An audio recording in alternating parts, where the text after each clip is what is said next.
Yeah, we'll get in there. Man, you're in the dark. There, it's lightening up, Keith. Hey, everyone. Oh, my goodness. Don't tell them what that beauty is when you show them. Let them guess. Yeah, we'll wait. We'll use that. Yeah, for we'll later. wait for a while on that. Let's see. All right, how's the sound, guys? Make sure we got everything up and running. And only 5 people. Well, oh, where's Chris? Let's see. Hey, Doug. Big hello to Rock Butcher for being here tonight. There we go. Hi, Rock Butcher. Lars. Hey, Good Lars. to see ya. Greg. Hey, Greg. Long time. Haven't seen you. Hey, we're on. Yeah, David. Oh, we're on. Let's see. The other guy. Take care. Yeah, he never gets the notifications. He's doing something. Yeah, busy. How's things going with you, Greg? I was thinking about that trip just the other day. That's some awesome scenery there at Panamint. That's awe-inspiring. Beautiful. I hope you're doing okay, Greg. Yeah. Is your dad doing okay? But yeah, I've been in the desert all my life, and that was some of the most like, whoa, that's like real desert stuff there. You know, Yeah. It's like something out of the movies. You wonder, like, how the hell do those prospectors face that without, just freezing up and figure like, I gotta get across that? Well, there's no water over there. It probably has been in a few Tough. movies. They were tough people. Yeah. Yeah, they were. Oh, that's right, Greg. It was Grant. Grant, yeah. Yeah. It was Grant. I'm sorry. The last name is so unique. Yep. Thank you, Greg, for getting me straightened out. You raised a good son there. We had a great time. And he did your family name honor the way he treated us and everything. It's like, nice guy. But it was a pretty awesome trip over there. Oh, and make sure you take plenty of vitamin D. Hi, everybody. I've got 3 positive COVID tests and haven't felt a symptom yet, but I take about, 4,000 IU a day? Yeah. Something like that. That's supposed to be pretty good at fighting that stuff. Zinc too. Yeah. I get zinc normally according to Eva. Eva does all my pills and stuff because she doesn't forget stuff as bad as I do. And so she said, yep, you already got the zinc you need. So not a problem. But I say, so I don't know. The best shine around except helps. my head. Yeah, the next day when you can't remember your name. Yeah. I wish I could remember my name. Yeah. I imagine that would be really weird waking up and not knowing where you're at and who's sleeping in the bed there. That would be pretty weird. Hey, Terry. Yeah. Well, Glenn and Terry both. Glad you're here again tonight. Yeah. So, yeah, I try and stay away from the hard stuff, except sometimes maybe 2 shots to go to sleep, because that's what it does to me. Perfect. And if it works. It does. Yeah. Because then don't wake up with a hangover, but get a good night's sleep. Yeah, just enough to put you out. Okay. Eva and I have been busy out there at the mill this week. And it's been kind of fun because we're getting stuff done. It's been kind of frustrating because some weird crap keeps happening and just getting really annoying. The data is incomplete on a lot of stuff, which is why I haven't made videos on it yet. Yeah, exactly, Pat. So we have done some preliminary testing on ashing the resin. and we haven't got the parted beads done and weighed yet. And part of that is because there's so much gold in them that we can't part them. So we had to add more silver and resmelt the beads, and they're theoretically dissolving in nitric acid right now, even as we speak. But that's a very good indication that we didn't lose much at all. We're getting pretty good recovery. And we took the temperature up to, let's see, one sample we did was 1200 degrees for an hour was the top plateau. And we had a lot before then too. And at 1200 degrees, when you open the door to the oven, the resin would start to glow as the oxygen got to it. I'm pretty sure that was iron that was oxidizing, because when we looked at it later, it looked really like rust and everything. Right. Prior to that, you could see like gold specks on the spheres. I need to get a good microscope so you guys can see this stuff too. But we didn't seem to lose any gold. We took 45 grams of resin and turned it into less than 8 grams of residue. So we could smelt that all with one standard flux charge, no problem. Right. And I say we got a bead that has, it just laughs at the nitric acid, even though it's not yellow. It's still silver, but it must be over 50% gold. It's just looking silver. And so we have 3 beads where the residue was suitable for, it parted, and we've got them wrapped in foil sitting in cupels. And we got 2 other beads that are currently digesting that'll go back into cupels. The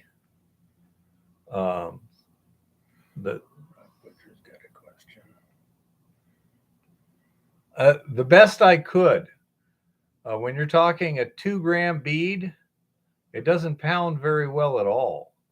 I need to get a rolls, but I mean, we have some beads that are this big, giant beads. So,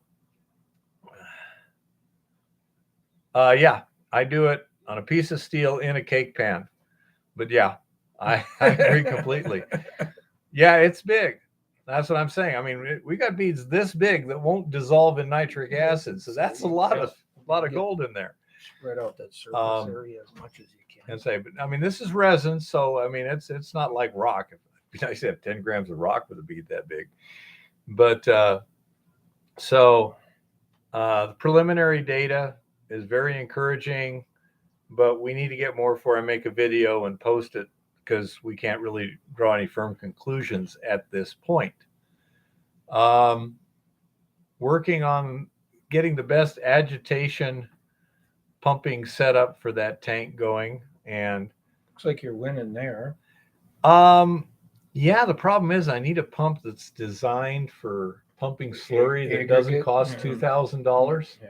They apparently are rather pricey. That one that I'm using right now, well, the one that you saw in the video, it blew the seal.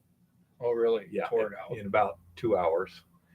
I was towards the end of the day, I was trying to unplug something else, and then it just goes and it starts just pouring out. Yeah. And then after I replaced that, that was kind of a loaner from Lauren. He had a bunch, and that was a spa pump. So yeah, okay. we weren't, terribly shocked that it didn't work. And he says, "Don't worry about it." But then he gave me his 2-inch cast iron. Now it's called a trash pump, but it's got like a little sump to collect any trash. Mm-hmm. I don't know how much it's good for putting solids through. I would go, I think you might be better off to go to a diaphragm pump. And I see Lars just mentioned that too, because a diaphragm pump can literally pump sand and mud and still it really won't bother the surface for a long time. Yeah, I say. Those aren't very cheap either. No, I know they're not, but if we look around, there's probably a few around. Well, those submersible pumps that I bought, Mhm. they're trash pumps. Okay. And they've done pretty well so far, and they're cheap. They're $80. Okay. But how many of them do you need? 2 of them then, or 3? Well, of them, I was or- using 2, and it was it's kind of marginal and stuff, but I came up with an idea. Now here seems to be the problem of what's happening. And I have the bottom of the tank like this. Hopefully that's symmetrical. Yeah, pretty good. And as you saw in that video, the solids will tend to build up here. Now, when we're running the solution, when we start with just solution and we're circulating it, we're dumping this stuff in, Mm-hmm. don't get much dead bedding. There is some, but it's just kind of small, and it's the coarser stuff. You can feel it with the probe. But then the next day, you stop it because And then you slide it. and pack it. this stuff kind of packs it, and it wants to sit there. Okay. Yeah. Because this jet comes out here, it undercuts it to a certain extent, Okay, and then the then- rest just sits there, and the pumps, and here's the intake, are up here. So here's the natural circulation of the air. Now, here was my thought. Those submersible pumps seem to be pretty durable. They're pretty cheap. So if I take one of those submersible pumps, it's got an elbow here, it comes out, and just take and put a pipe like this, and at the bottom of the pipe,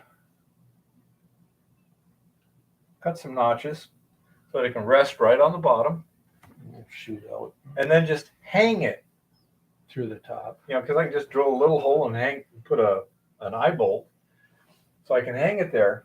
So I can plug it in. This is all the plumbing required, and it's not going to plug itself. And this thing is also going to be, that's not going to stay stable. Yeah. That thing's going to be going around like crazy Yeah. and pushing a good jet. Now, they have 1.5 inches out. Okay. That's their actual inch out. So I could take 1.5 inches line, take it down about 3 feet, neck it down to 1.25 inches. Right. Drop your size a little bit. Pick up your and jetting. get the velocity, and then just let her go. And I could hang like 4 of those in there for $320 brand new. I already have 2. So my plan is to take one of them and test with it. See how that goes. Yeah. Because that cast iron pump, the other problem is, and we got this cast iron pump here, it's not wanting to start. It took me, I disassembled it because it wasn't starting. It was just tripping the breaker again and again and again. And so I took it apart where I'm down to the impeller, and it would start virtually every time. I put the impeller housing on it, but not the main housing. And now it would start about every 4th time. But the other times it would like that. It's a capacitor start. Okay. So I went. Try changing the capacitor. Well, I took the capacitor over here to this pump company here, Yeah. and they checked it, and it's within spec. Okay. Okay. Now, his All right. suggestion is it's the generator that's not interacting. This is trying to pull all that power. The generator's not able to Give hit it it. the boost. Yeah. Yep. Yeah. And so could very well. he called it lagging. Yep. Okay. Yep. And It'll- therefore, this Yeah, thing pull just, the armature and the motor over almost. Yeah. It'll lock it up literally. yeah, and that seems to be what. So this particular pump, while it seemed to do a good job, I'm having trouble starting.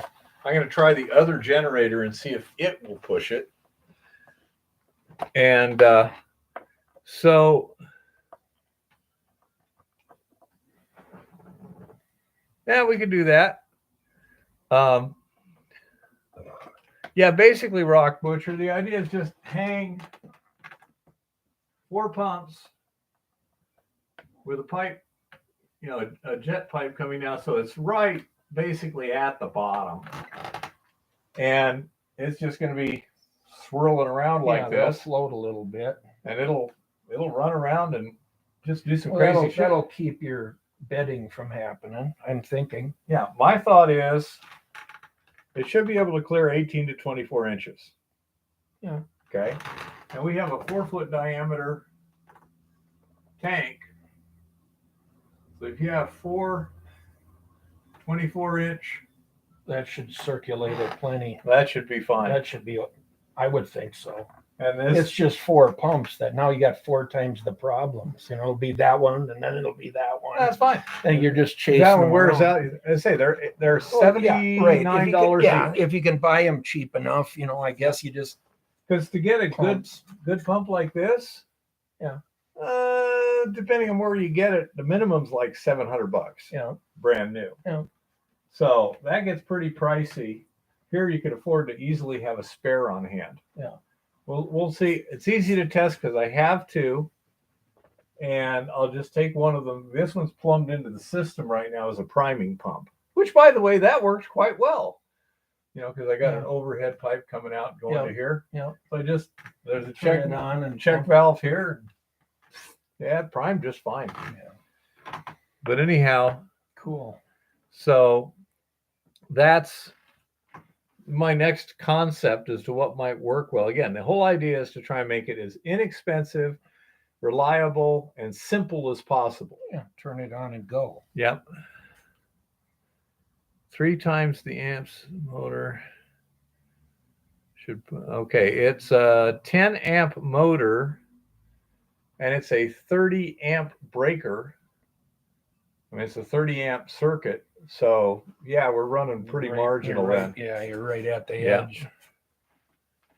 So That's why I'm wondering if that. I did get it to run that one time because since I'd taken it apart, it didn't have any stuff in there. Mm-hmm. So I fired it up. I got it running first, then I primed it, and it ran for 2 hours, no problem. It's all in the start, Yeah. you know. And Well, I'm wondering if that other generator will be even more marginal than the big one. I mean, if the big one. theoretically, it probably will, but since all I got to do is change the extension cord and plug it in, it's easy to check. Yeah. If it doesn't work, oh well. Yeah.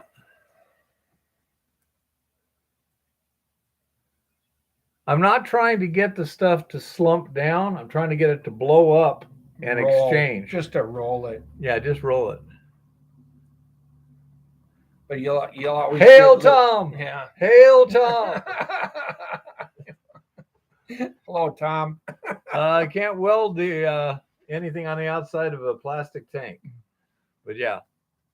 Now here's another thing that I ran into, and the boss came up with an idea here. Now that Stutenroth has been running pretty reliably. Yeah. The only time it lugs down is if you forget to keep pulling stuff out, so it basically fills. up. Yeah. Backs it up. Now you can't blame the pressure for that. Nope, that's a plugging issue. Yeah. On the top, we have a feed chute here. Yeah. Basically, there's kind of the thing, and the rotor is frolicking around down here, spinning. And I have the screen here. There's a little barrier here it goes over. This comes down and has a little rubber flap to try and control the dust. Yeah. This one comes down here and has a fairly small gap there, not that big. We've been having trouble, and Eva might not have seen it because she was doing other stuff and I was shoveling. Yeah. It was almost always when we had slightly damper material. Okay. It bed a little bit. And this is just a plate. It's screwed in here. Okay. It's 14 gauge. And what I've been doing is taking a pry bar and sticking it in here and busting that loose. Now, I am confident that I know where everything is in there because sticking a pry bar into something with a spinning 150-pound rotor turning Yeah, 1600 yeah. RPM Put shit in the fan. could get interesting. But the boss came up with an interesting idea. He says, hook a wire or something to here. And so when this plugs up, you just pull here and that'll bend this down and open that up so it can just flow. And I thought, well, that's a great idea. I like that one. Not only is it a lot safer, Yeah. but it's real simple. You just, okay, plug up. Yeah. You know. Give a yank on it. Sweet idea. So that is something I need to implement. Yeah. And Shake more it out in there. complications there. Oh, that's We have simple you- enough to do. Yeah, that one's simple. The RC46 was smoking pretty good last fall. Mm-hmm. So the idea was we're going to rebuild the engine. Right. So I took it over some people I know. They rebuilt the engine. Now, in order to rebuild it, the cylinder and crankcase is a single casting. Okay, on these Honda 13 horsepower engine. Mm-hmm. So apparently the cheapest way to is you buy the equivalent of what we would call a short block, Mm-hmm. which they did. Put it back together again. I took it out there, and the shaft was shorter, which is Ordered wrong. I had to take the pulley and reverse it on the shaft so the collet was on the inside. Right. It's like, okay. The belt was now way too long. I mean, it was a 72 belt. I had to get 68s to replace it. Ooh, that's a big jump. Yeah, it's like, what the hell's going on here? Well, I found out what's going on here. Once I got it started, that crusher took off like a chipmunk on meth. What it is that Honda, you have this Honda with an output shaft. The one I've got has a reduction gear here. So you have a second shaft, which is long because all this takes up room. So the second shaft is longer and it's a little further away. Yeah. So it's like a 3-to-1 reduction. And what'd you do? Did they take that off and not put it But back? they bought a on? long block. No, you put your cylinder head on it. You put all this other stuff.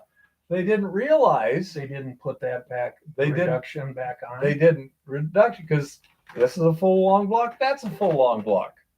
Okay, he didn't notice it. So anyhow, that is currently being rectified, but it will be a while. Oh, jeez. All of our jaw crushed ore with maybe, 400 pounds left over sitting on the ground is in the tank right now. Okay, we crushed up another 1,000 pounds this week, put it in the tank.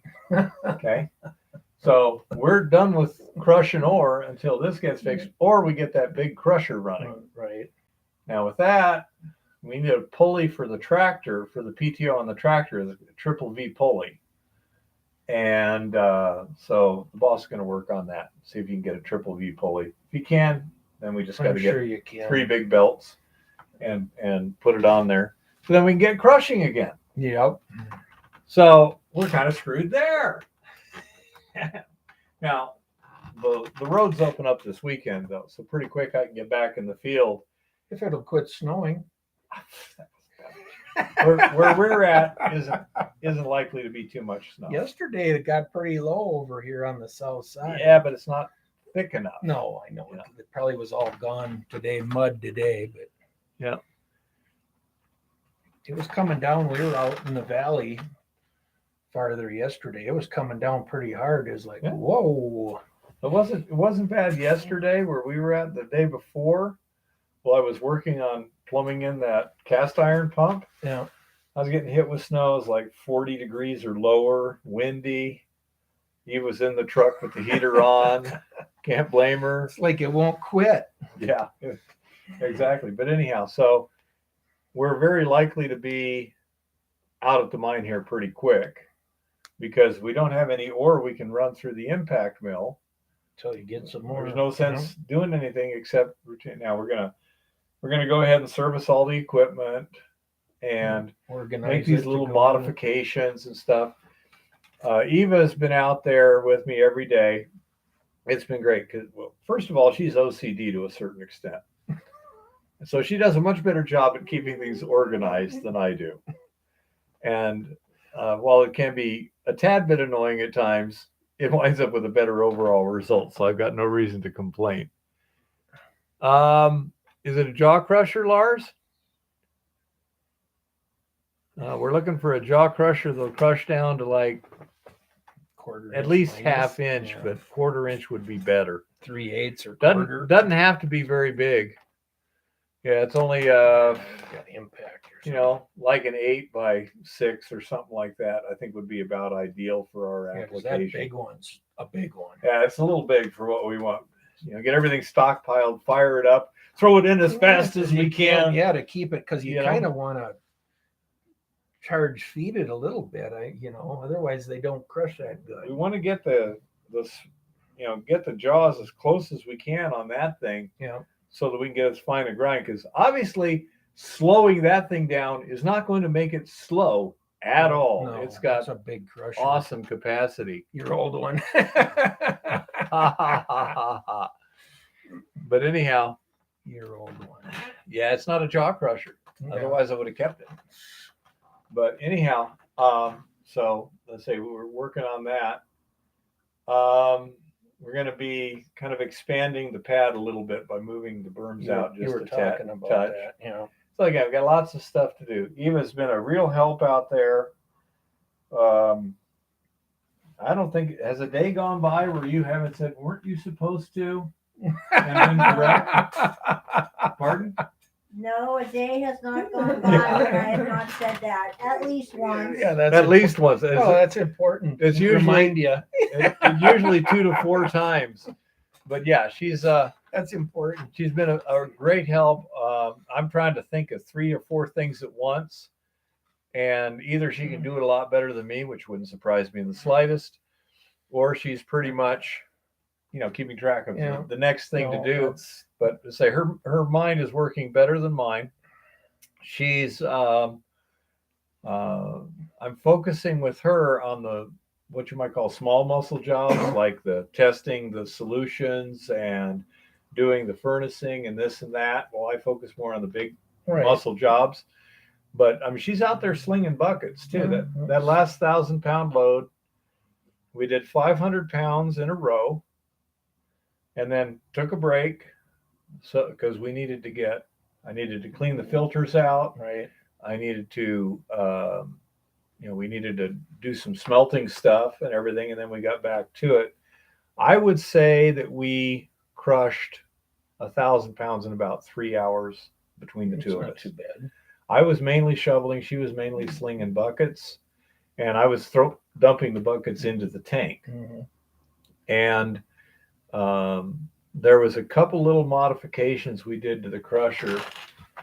Here's the crusher itself.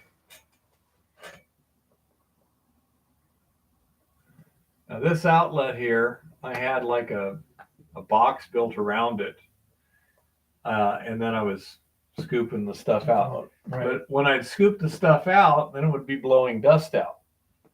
So what I did was I built a box like this down to ground level that ends there, so that basically this can build up in here for quite a ways, and then you can shovel some of it out and you never lose the seal. Let it keep falling. I may have to drill a hole in the front there. I so you can see with that. my little impact mill, I put a piece of inner tube on it. I cut a chunk of an inner tube, put on it, so I could do the same thing, lay it in the kind of down in the bucket, and that way you don't get all the dust either. Yeah. You can kind of kick the bucket once in a while to let it kind of readjust. Yeah.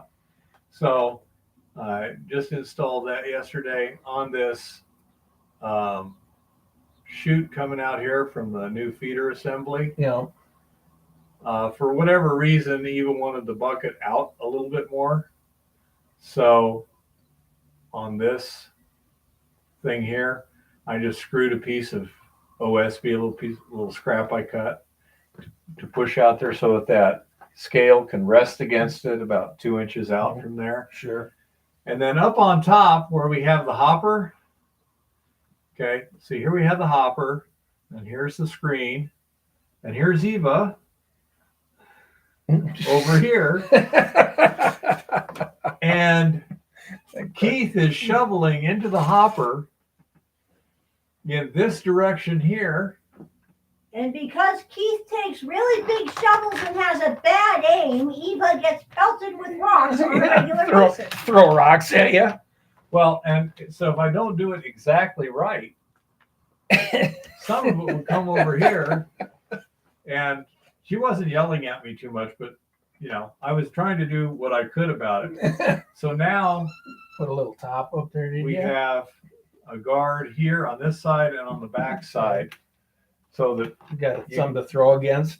so that it's. Well, you know, the thing is, I'm there with my little shovels, and every single one goes exactly down the middle of the hole. Yeah. None of them go anywhere else. Yeah. Well, that's how it works. You have your hard hat on? No, but I'm tempted. She's got her painter's sock on though. That keeps her hair clean. Resort dog got a good idea, Eva. You can get a cattle prod. Keep moving.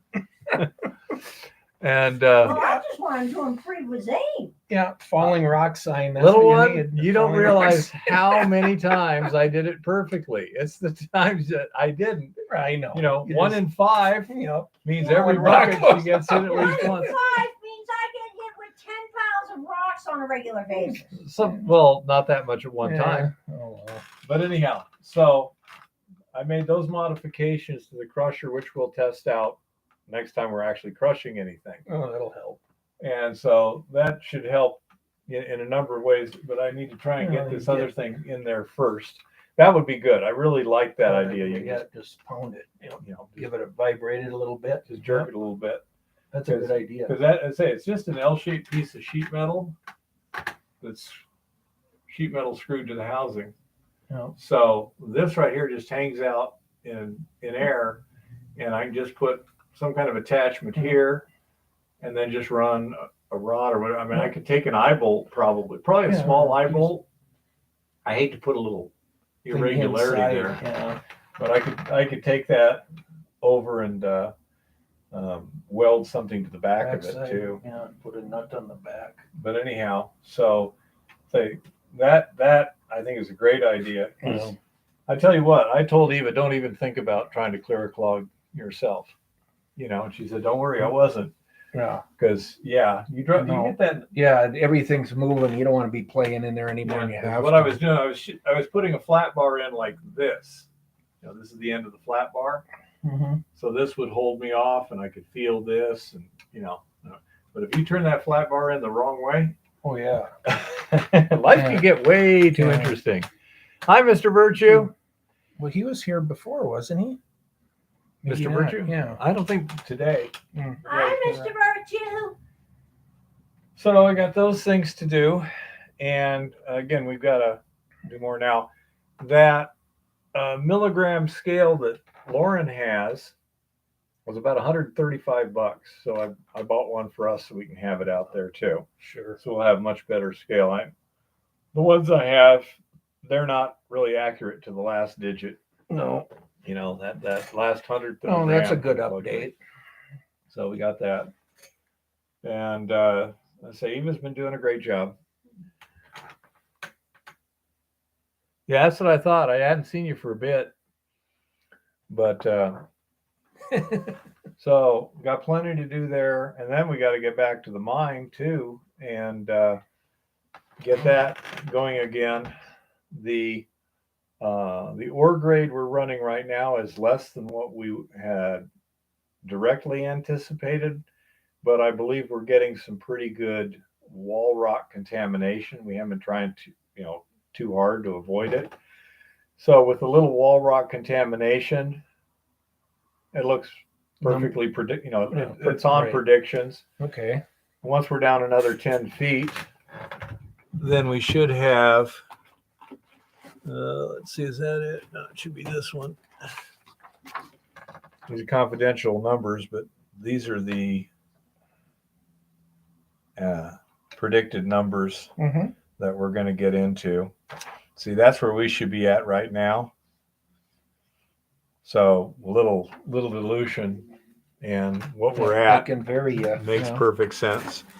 So by using a little tighter ore grade control, we can probably upgrade what's coming in right now, and then later, At those other grades, you can have a little dilution. It won't bother you a bit.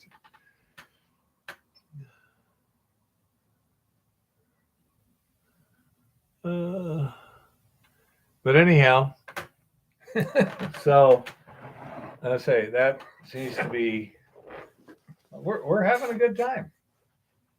Yeah. But it's frustrating. Now somebody here has a show and tell for us too. I thought I'd save that till later. What after the And maybe after the tinfoil. Yeah, you hat guys are going to report want or to see this something. after the tinfoil hat report. We'll keep that for Make sure you later. either hang in there or come back. Yeah. But anyhow, so Yeah, Jimmy's kind of using grade control by eye as far as what he knows with the ore.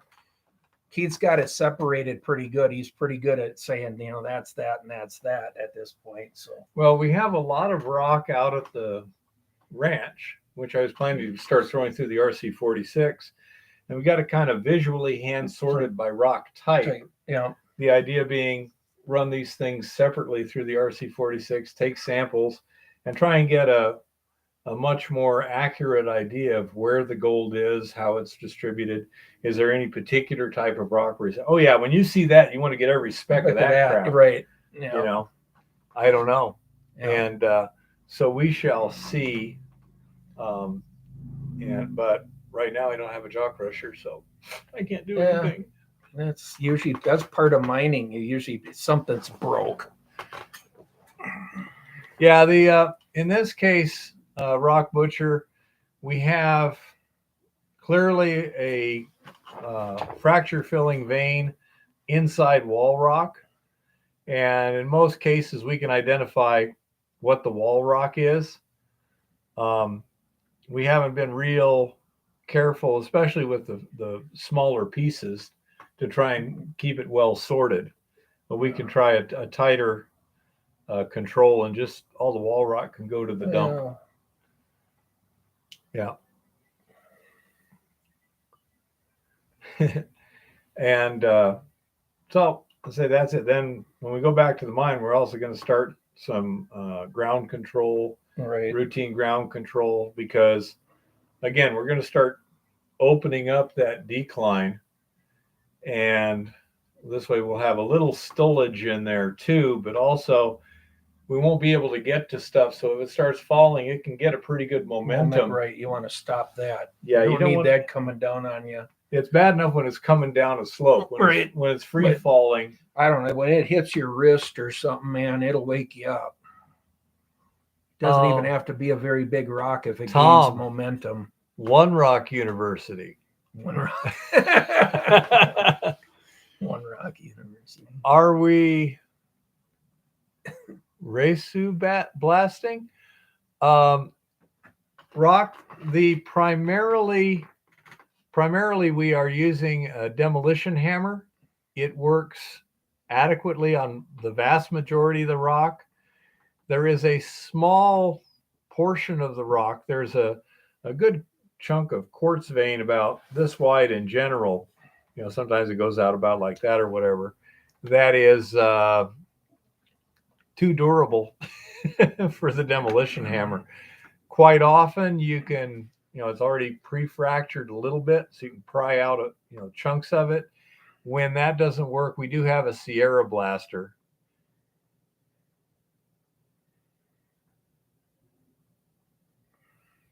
Okay, Risu, huh? Okay. So as in general, I'm just using a big Hilti demolition hammer, and it's been working pretty good so far. But we do have the Sierra blaster as a backup. We've used it once so far, and it worked pretty darn well. Yeah, I think that'll be really handy as you spread that out up there. Yeah, and as we get deeper, it'll probably be less weathered. Right. And so we'll likely have more problems with that. Fracture it up a little bit. Yeah, I mean, right now we're less than 10 feet from surface. Yeah, I like the Hilti where it'll get good penetration, and in most cases it does. Yeah, and it's all controllable, so you're not creating a bigger mess than You're you not want. throwing stuff down the shaft Yeah. or things like that. Where do you like the fuse on a demolition hammer? Wow, I never thought of that, Lars. I'm sure there's a way, Lars, especially if you get frustrated enough. It's a really good question, but I don't know the answer to that one. I've got some placer equipment too that I wondered about that. Not on the Hilti. It's actually pretty good. I'm pretty much using the weight of the hammer itself is all.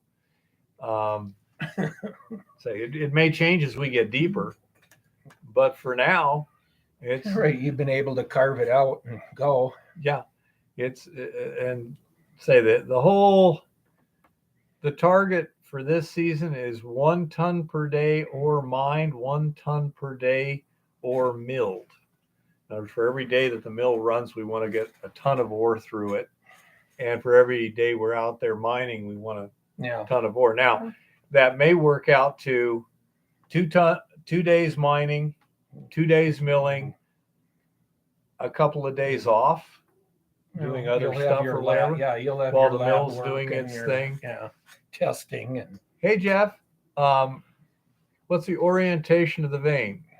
Okay, let me show you a little bit. And we got 2 veins, but the one Hey, we're Jeff. working right now, because it's kind of interesting, Rock. What we have is a mountainside and mainly sedimentary layers at about 60 degrees, 50 to 60 degrees. Here's your mountainside here.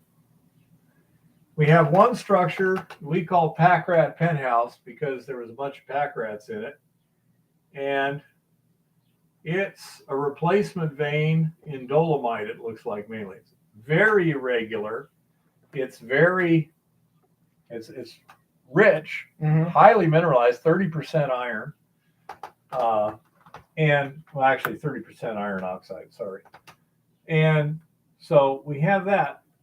But in this plane here, there is a fracture in the mountain. And that fracture is basically vertical. And for what I've seen in bedrock, it's about as straight a plane as you can find. Okay. And the vein itself in here is about 2 feet. And the wall rock in places is fractured back another foot or 2 to where it's pretty soft. This wall here has better strength than this wall here. You know, and so there's a decline that runs down following this plane here. And that's what we're following, because basically what I've done is increase the angle. The samples I've taken indicate that once we get down about 10 to 15 feet, we'll start getting into some decent ore. And I'm just slicing it off and putting in a steel ladder where I use the rails. Yep, is that what they're called? That's what I The call ladder them. rails Yep. as the guides for a carriage, which you can stack 4 buckets on, and it's hauled up and down with an electric winch. And so as we go down, this is going to get bigger and bigger, and we should be able to be moving several tons per 1 foot slice by the time we get down to the really good stuff. As we go down, this is where we're starting to have to put grade control in, because once we start getting far enough away from the back, you won't be able to get to it. And any rock falling down would have a long way to go before it hits you in the head, which, unless Eva does it, is considered a bad thing. She thinks it's okay if she does. But anyhow, so we've got some old 4-foot chain link fencing laying around that was salvaged from some stuff. So we can put that on the ribs. I'm thinking of putting stoles and overlapping platforms as we go down. Keep it from picking up speed. And that way, as the back, if anything tries to fall off the back, it'll hit the platforms first. So that's going to take a lot of, Mainly, John, from his testing so far. yeah, I have rappelled down here to a depth of 170 feet, I think. I think it was 170. Something like that, if I remember right. Not listed here. But yeah, that's 40 feet there. Yeah, it was like 170 feet. And I took samples of the vein in the footwall as I went down. And that was how I get an idea. And it would, but I don't have a jackleg drill or big rock bolts. Butcher, if I did, that's what I would do. I just go ahead and put chain link everywhere. It'll also be nice to have something you can hang stuff on real easily. This top part here where we started, there was already existing timbering with stuff above it. And so getting through that section was a bit of a pain in the ass because of having to deal with the existing situation. Now I'm past that and I'm basically in solid, well, not solid rock, but I mean, just plain rock. Yeah, competent enough. You know. Hey, Jeff. And so that's going to be a lot of fun this summer too. He was really looking to get out in the field again. I am too. You know, although I did get out hiking a little bit. But. And so we'll be alternating back and forth, and then we'll see how things go during the summer. It's highly likely we'll hire at least one person to help out. Maybe just primarily to run the mill and to haul the rock from the mine to the mill. Jim has a question again. Yes, it's an old mine we are reopening. I would have to get permission from the owner. I personally would love to have you too, but he likes to keep his cards pretty close to his vest. He's a businessman. And so I don't know if I can or not. I know Jim here has less restrictions than I do in that, but you know, he's also got to be careful. Yeah, I try to be careful too on what I'm doing, but I mean, I'm a little open to, you know, the right people being around. Especially like John or Jim, you got experience, and that's a major, you know, you've been around mining, you kind of understand what's going on. That's a big one. Yeah, Jeff, it is getting pretty hot if it's already in the 90s. Right now it's 49. It says sunny, but I don't know if I agree with that. I'd say partly cloudy. Yeah, it's clouding up. I think we're supposed to get some more rain in there tonight. Yeah, I understand, Rock. It's simply not my call. You know, it's something I would have to ask and see what his opinion is. Lauren doesn't, you know, with all the stuff Lauren's done for us, he's never been to the mill. He's never been to the mine either. Yeah. So I say we're playing it by ear like everything else right now in this entire planet. Yeah. You know, plans are this what you hope happens. This season could be interesting with everything happening day by day. Well, with the supply chain and the political instability and the diesel prices. Yeah, the fuel prices are going to definitely play into it. My goodness. Yeah, it's pretty unpredictable. I don't know if there's anything predictable right now. Which brings up another point. In the why can't things just work the way they're supposed to department? Okay. I went out as soon as the solution was melted, basically, and started, you know, I pumped into the pregnant tank, and then I transferred to the barren tank through the cartridges and this and that and the other.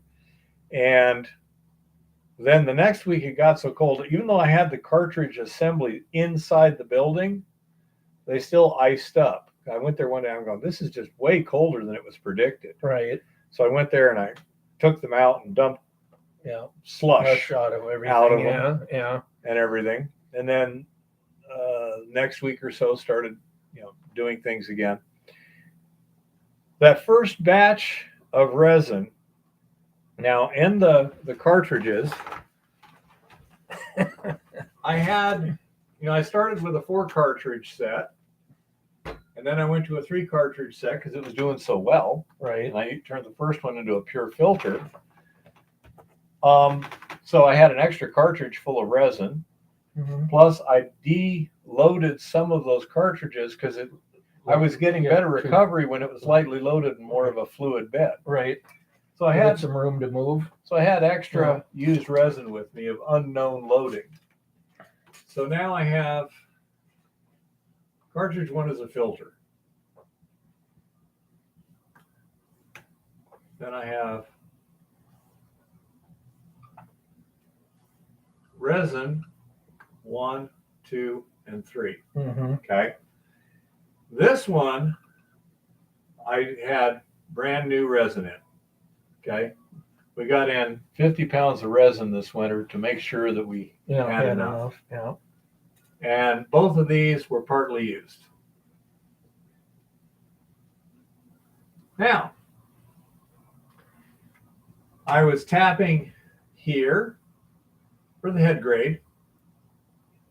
Here, I called it 1. And then here was tails. Right. For whatever reason, the very first set, I didn't get a tail sample to the lab, or they lost it, or I lost it. I don't know. Anyhow, I only have a head and a 1. The 1 was actually slightly higher than the head grade. Made no sense. I would guess at that time the solution was probably at like 40 degrees, 45 degrees, very cold. The next batch I ran through there, this was, I don't know, I'm going to call it 6.5 parts per million. This was 4.5 parts per million, and this was 0.2 parts per million there. Now, I was getting like 90% recovery in cartridge 1. Okay. That's not 90% recovery, but I'm sure getting way better than 90% recovery overall. So my question is, what the hell is going on with the resin? Is the new resin bad? Did it freeze last winter and therefore something bad happened to it? Does it need to be activated? Did they give me the wrong resin? I checked. It says 104-133. Okay. So I What just temperature? Could it be temperature? Fluid temperature? You see, if this was getting 2 parts per million each roughly, then you'd wind up down in this range. Yeah. So that might be it. I really don't know what's happening, damn it. I bet you it's fluid temperature. It could very well be. You need to have, you probably need to have 60 degrees or something for it to work optimally. Could be. If anyone knows out there, that's fine. I've got an inquiry into the manufacturer. Well, that was. But this is also annoying the crap out of me. My first suggestion on the list of stupid questions from the goddess was, well, remember you were so shocked at how fast it worked in summer. Yeah. And then you said that you wanted to bring it inside when you did the bottle rolls because you wanted it not to be too fast. Mm-hmm. So it's cold. Yeah. Yep. Cooler. Yep. That'd be my guess is fluid temperature.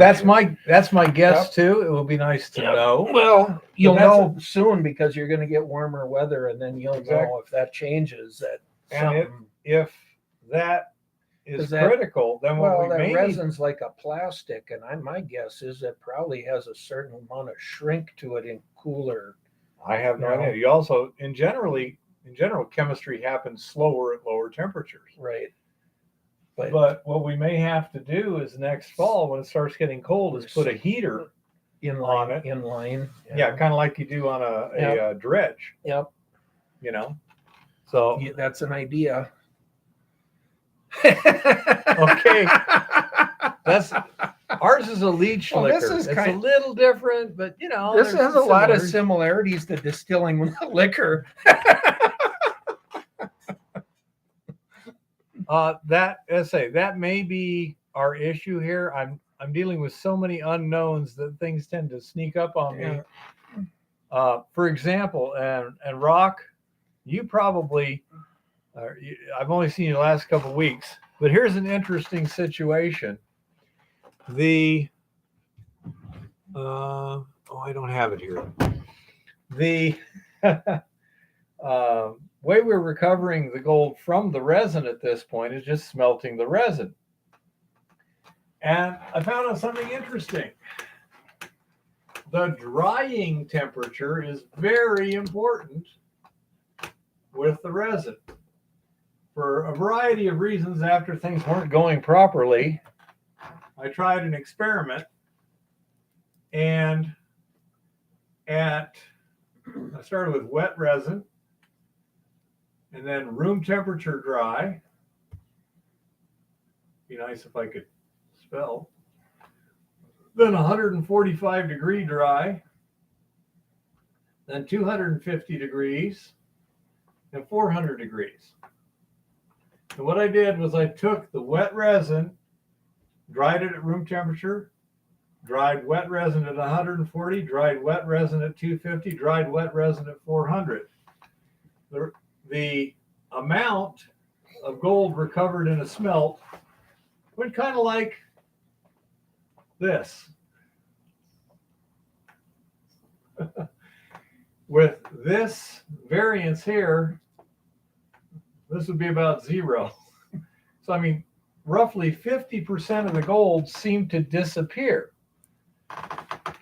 Weren't able to tell, is it being bound up or is it vaporizing? We have no idea. So, I agree, Chris. And okay, Rock. So we couldn't tell for sure. However, this week I have taken resin that was dried. It was the very first stuff I did. I dried it at, in an oven at, it was 400 degrees just to start. Mm-hmm. But anyhow, we took the stage 2 resin and I took 45 grams of stage 2 resin and we cooked it at 800 degrees. I think it was in an hour. Mm-hmm. 900 degrees for an hour. 1200 degrees for an hour. And that's F. Okay. And as far as I can tell, we didn't get any less gold out of that than we did at the best smelt of anything. Okay. It seems to be working just the same or better.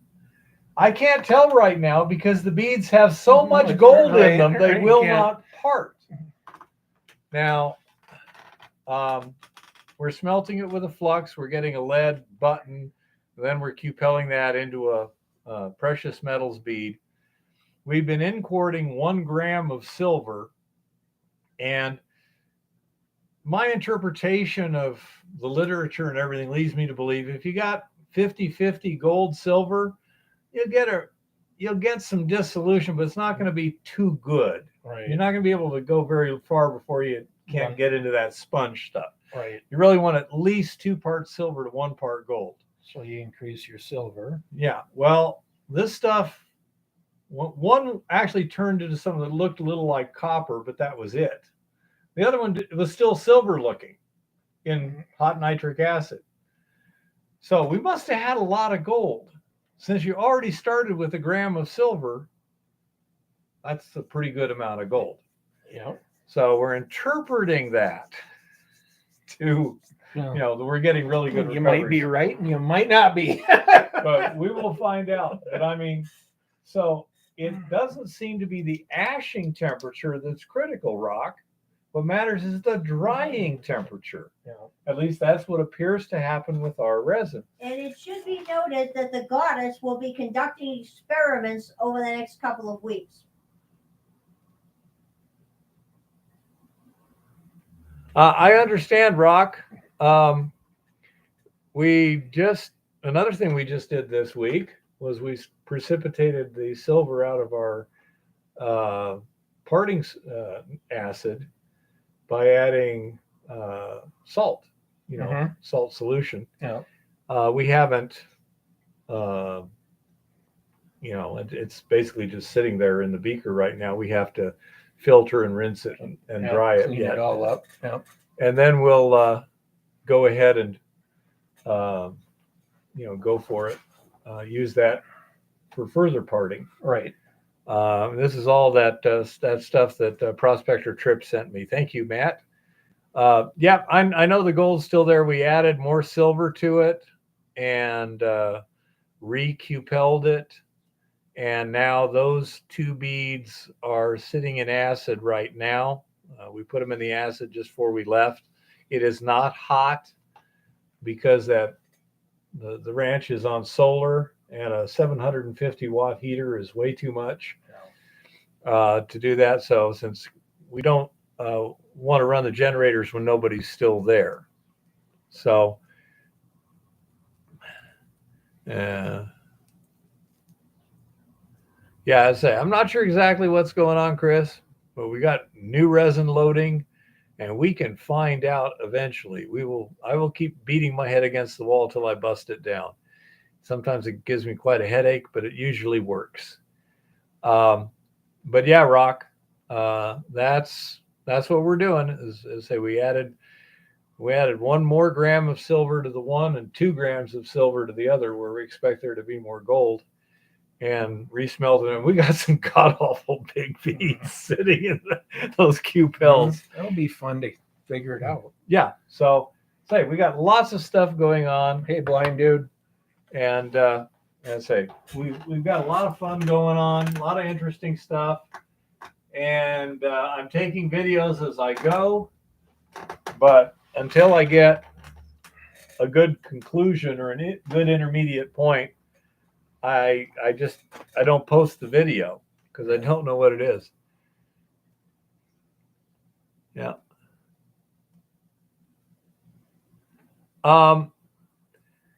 Argonaut, let me explain that. Okay.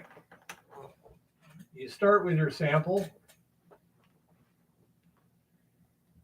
and you crucible it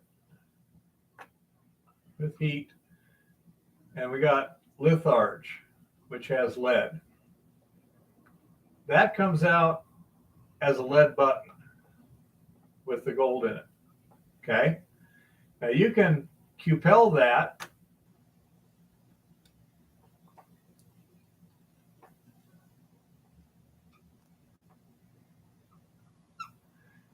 and get the precious metals out. But now here's the problem.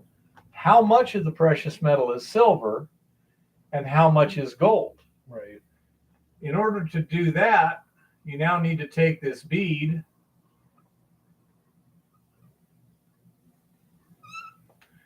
and put it in nitric acid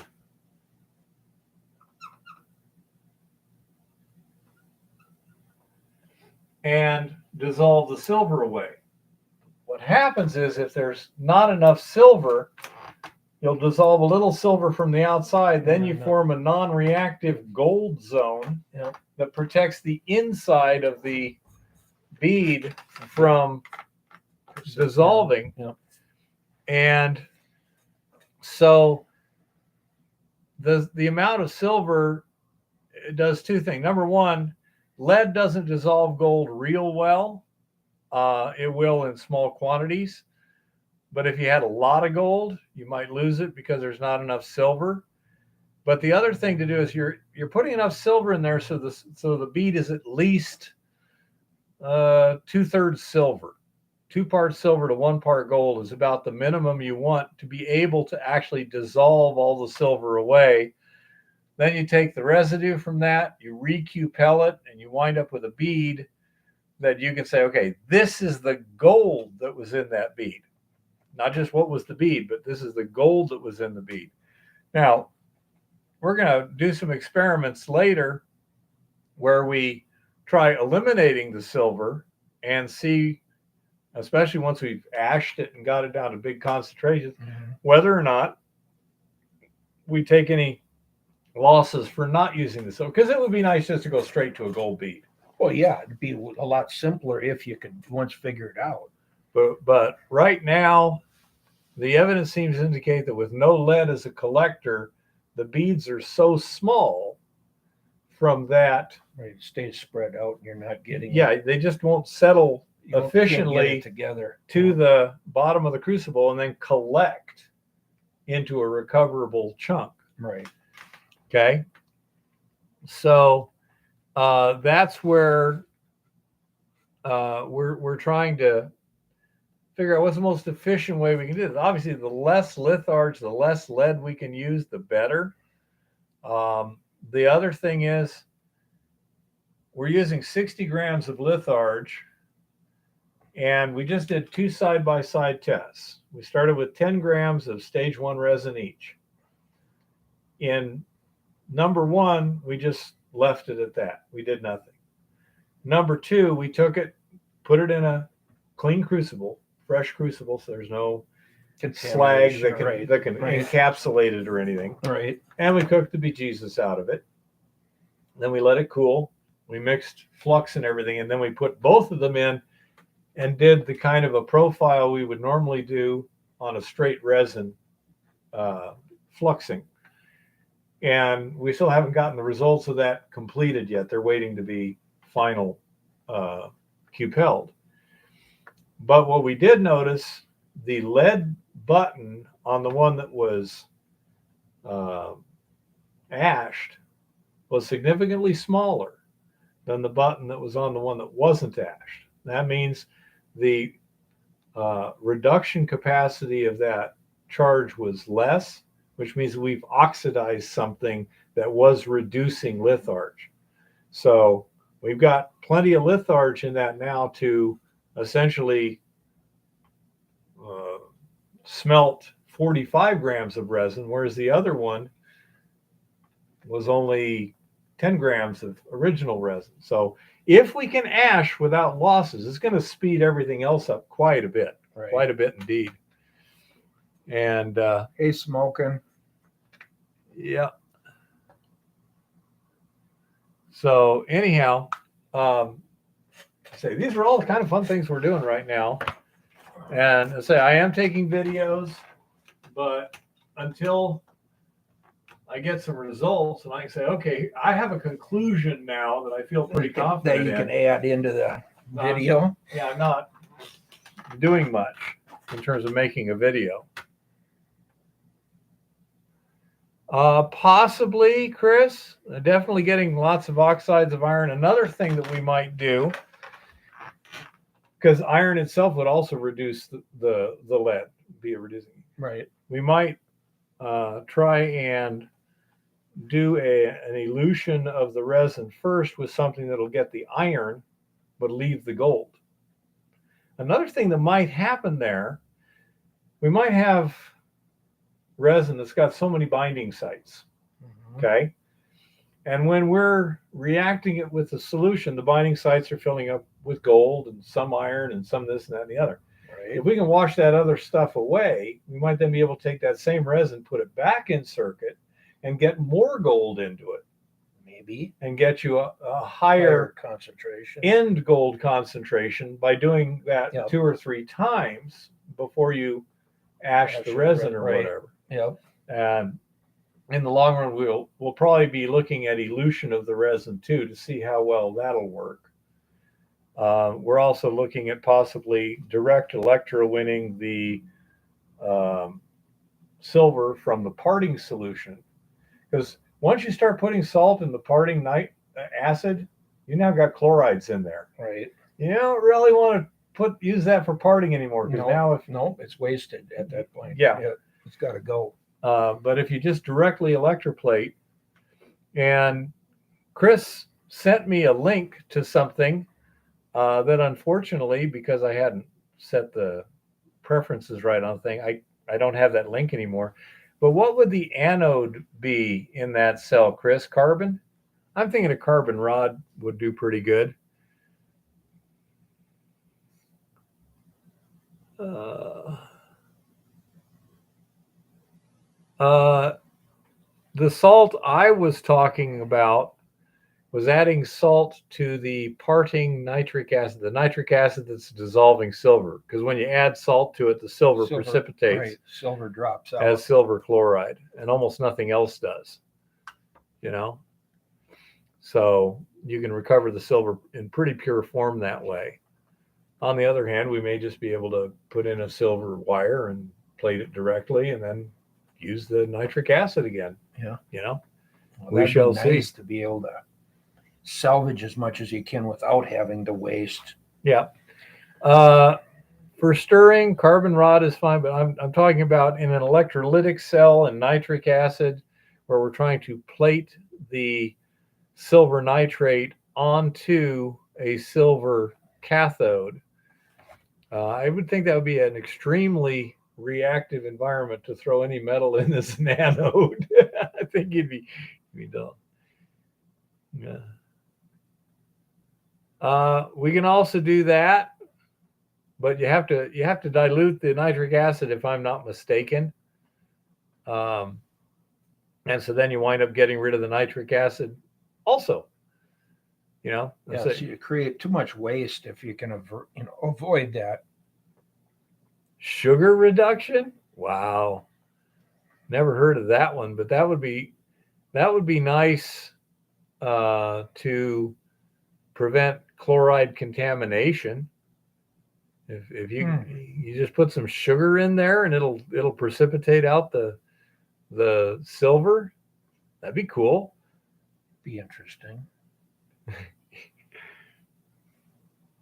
Don't do sugar reduction. Very messy. Yeah. All right. Eva doesn't like sugar anyhow. Too many carbs. Yeah. Why is it In this messy? case, I don't think Why that is matters. It But messy? I sugar want then details. He lie. says sugar, then lie. Oh, I don't know. Silver. Yeah, sweet silver. My thought is with the chloride precipitation, you're still going to have to throw away the acid. But then you can just throw the silver chloride directly back in. You don't have to reduce it to silver, I don't think, to import it.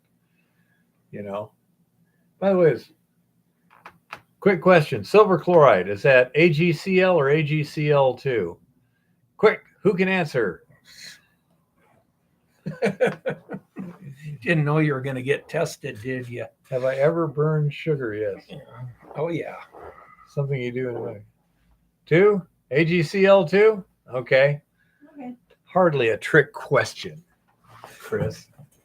So let's see. Where's silver? Oh my goodness.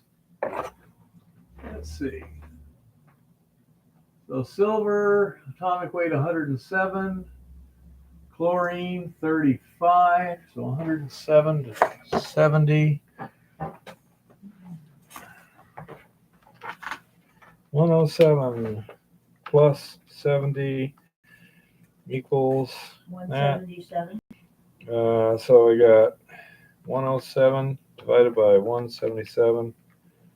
Okay, so silver chloride is 60% silver. So that's what we need to know to add the silver chloride in as an in-quart. Yep. So it would take more. Wow, we have a differing opinion here. Uh-oh. Oh, let's see. Uh-oh. Well, let's let Google tell us. Search the web. Silver chloride. Did I misspell that or we got it right? Got it. Okay. AgCl, only one. Okay. So 107.35. Glenn changed There's his 142 Glenn changed his total. answer. So 142 divided by total. 107 divided by 142. So see, silver chloride is 75% silver. So you just add that in there, and it's already a powder.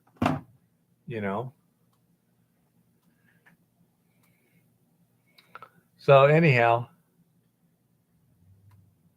I think you can use silver chloride for that, Roberts.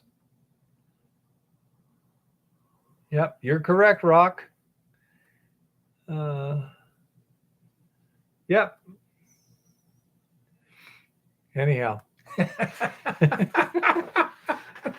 Oh, a good bunch of guys. Yeah. We're gonna find out. What? We're gonna find out. The goddess has it on the experiment list. Yeah. Anyhow, so that's a since we're not worried about the silver content of the ore, it's typically around 1-to-1 with the gold, so it's not much of a value. We don't really care that much how much silver is in our resin, and therefore we can add a rough amount as long as it's enough to allow the parting. Right. We're fine. Speak for yourself, dude. Some of us appreciate silver. Yeah. Right now, Poker Face, I'm only dealing with other people's claims. He's got plenty of his own claims that Yeah. he's got leased out.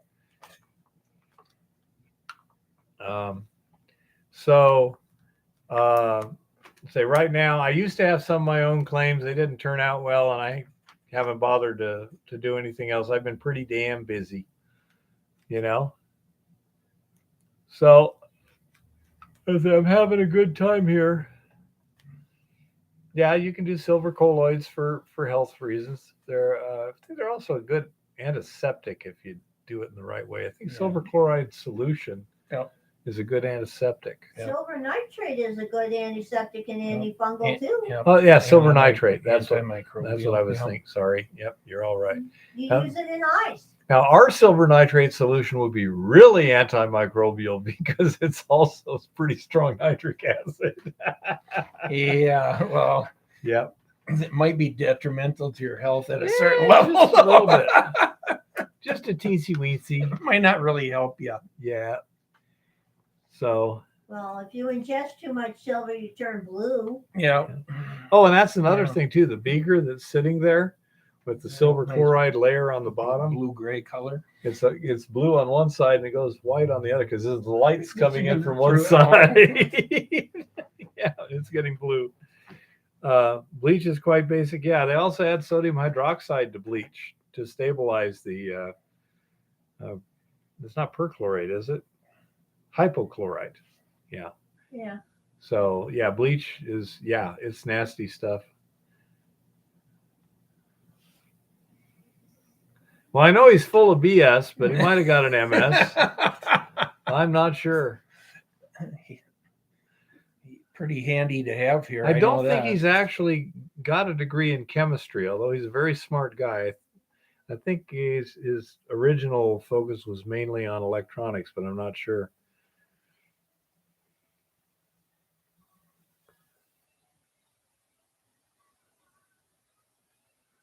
Okay, Rock.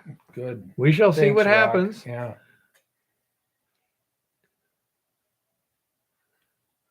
Yeah, I think that's silver nitrate smoking, but I'm not certain. And so I say we're trying some stuff. It's all fun to watch on video, and say we're trying to see what's the easiest, simplest, most useful method to do A, B, and C. Hopefully by the end of this summer or season, I guess, we'll have everything down to pretty much a routine. That's the goal you've been shooting for. Yeah. Yeah.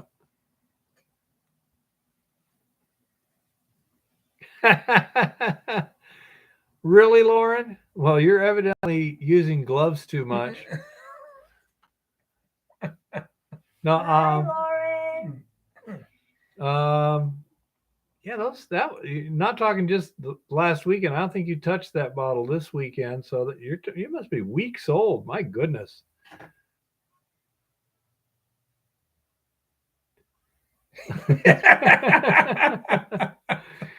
So anyhow, yeah, because I've seen you work, Lauren. You don't use gloves that often, so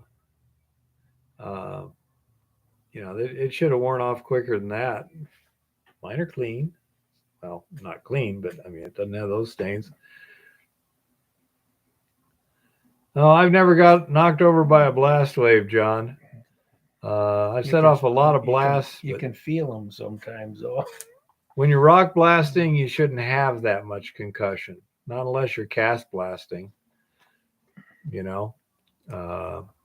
I said it when I was at Chem Gold, we had a 2-inch PVC line. That was our water line. Yeah. And I was blasting 20 feet from it. And I mean, production blast, 20,000 tons each. I got 4 shots off before I broke that pipe once. Huh. You know, it's pretty good control. You know, Sylvadine cream. Have you ever heard of that one, little one? I have heard of it. I have never used it. Okay, it's apparently some kind of a silver, Antibacterial. like Yeah. colloidal silver, It's nitrate. one of the colloidal silver brands. Yeah. Actually, silver and gold both, and copper, Yeah. for that Copper's matter, have copper's a antifungal big- and antimicrobial properties. Yeah, Rock. I was using, I think they were 4.5-inch holes, 9-foot spacing, and I think I was using 8 feet of stemming in the middle and 10 feet of stemming on the perimeter holes, and I think 25 milliseconds between rows with a V and echelon to the front. You know, and yeah, the rock we had was, it was easy to break. We when I would shoot that, we would get 60%, 3/16 minus. We just obliterated it. I mean, it just disintegrated. And so that's what we're doing. We were screening the ore and using it for pad cushion. You know, we were screening other stuff and using it as a top coat of the pad. But yeah, that stuff was just kind of pre-fragmented. It was a Precambrian gneiss. So I guess in the long run, it had a lot of weathering on it. So to translate into English, Professor Hard Rock make big boom boom. Yeah. Yeah. What was that I heard today? Somebody said something pretty hilarious. No, well, I like John's comment down at Fort Knox where they used to have gold. Yeah, pretty much. This is true. Yeah, pretty much. Yeah. One has to wonder. The goddess believes that Knox is empty. I don't think I better touch Eva's collection, Lars. No, my source was Matt from Prospector Trip.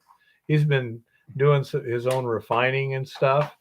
And I've done some stuff with him in the past. And I just asked him, you know, that stuff that you're precipitating with copper, it looks just beautiful for what I need. You know, it's finely divided and everything. And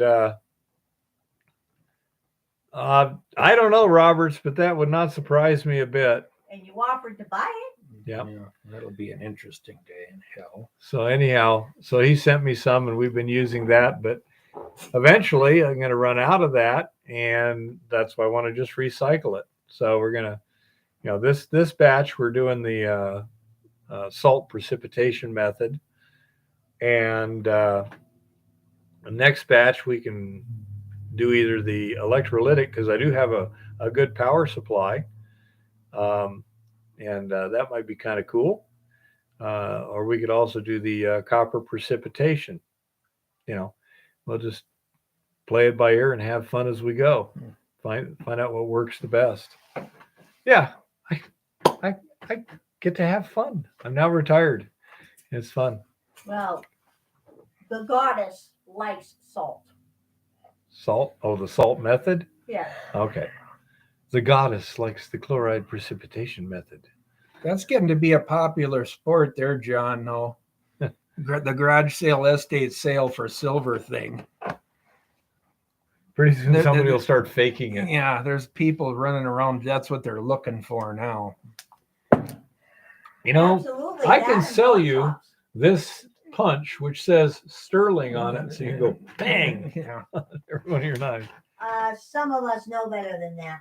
Actually, I'm kicking myself because the other day on 50% off day at our local thrift shop, There were several things that we could have gotten for below spot that we could have refined later. Well, cut them up, should have and grabbed melt them. them down.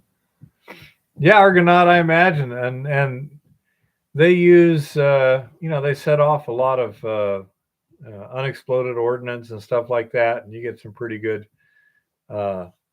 situations. You can really see those shockwaves then. You only have 10 pounds. That should be enough for a fair amount of refining.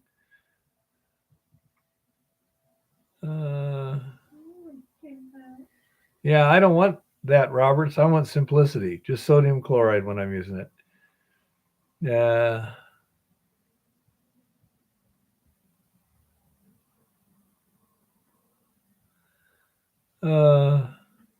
Yeah, I've got an actual good controllable power supply, so I should be able to pull that one off. We shall see what we shall see. So we're just this week we've really been setting stuff up out there back at the ranch. Yeah. Because we had that. Yeah, the weather's cold finally spell. starting to get where it might be Workable. spring here. Yeah, you can. Yeah, I was in the snow 2 days ago doing plumbing. Yeah, and rain or snow or I don't know. We've kind of had everything here about every other day or so. we can use the precipitation. Yeah, no, we need the moisture, so Yeah. you can't complain. It just kind of makes it tough to really get out and get anything done. I wasn't complaining. I was just whining. Yeah, well, that's okay. I guess I do that too. Yeah, Eva was sitting in the truck with the engine Heater, going yeah, and with the heater on. Well, Oh, that's yesterday because afternoon it dropped down to 39 degrees in about 10 minutes. It was Yeah. just Well, unbelievable. I was doing that because we were in the middle of smelting stuff inside the building, so the fumes were not acceptable. Yeah, that's true. We're in Helena, Montana. Rock. Yeah.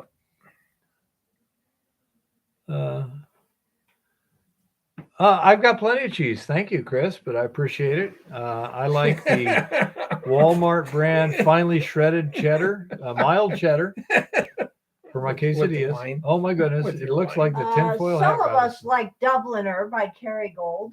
That's real cheese. Real cheese. All right, we'll let Eva in here for a little bit, and then we'll come back with some other stuff here, guys. You Yeah. better get your props ready for your interpretation, Professor Hard Rock. I'm working on it. Howdy, everybody. My, this has been a fascinating week, hasn't it? He is going to get ready so that he can translate for us. Hi, Chris. Hi, Kodak. Hi, David. Rock Butcher. Yep, tinfoil hats for the win. This is my socio-political statement, people. Let's see. Oh, yeah, smoking. That's right. Let's get rowdy here. Hi, Mr. Lodak. I would love to go to Devil's Tower. I would really love to.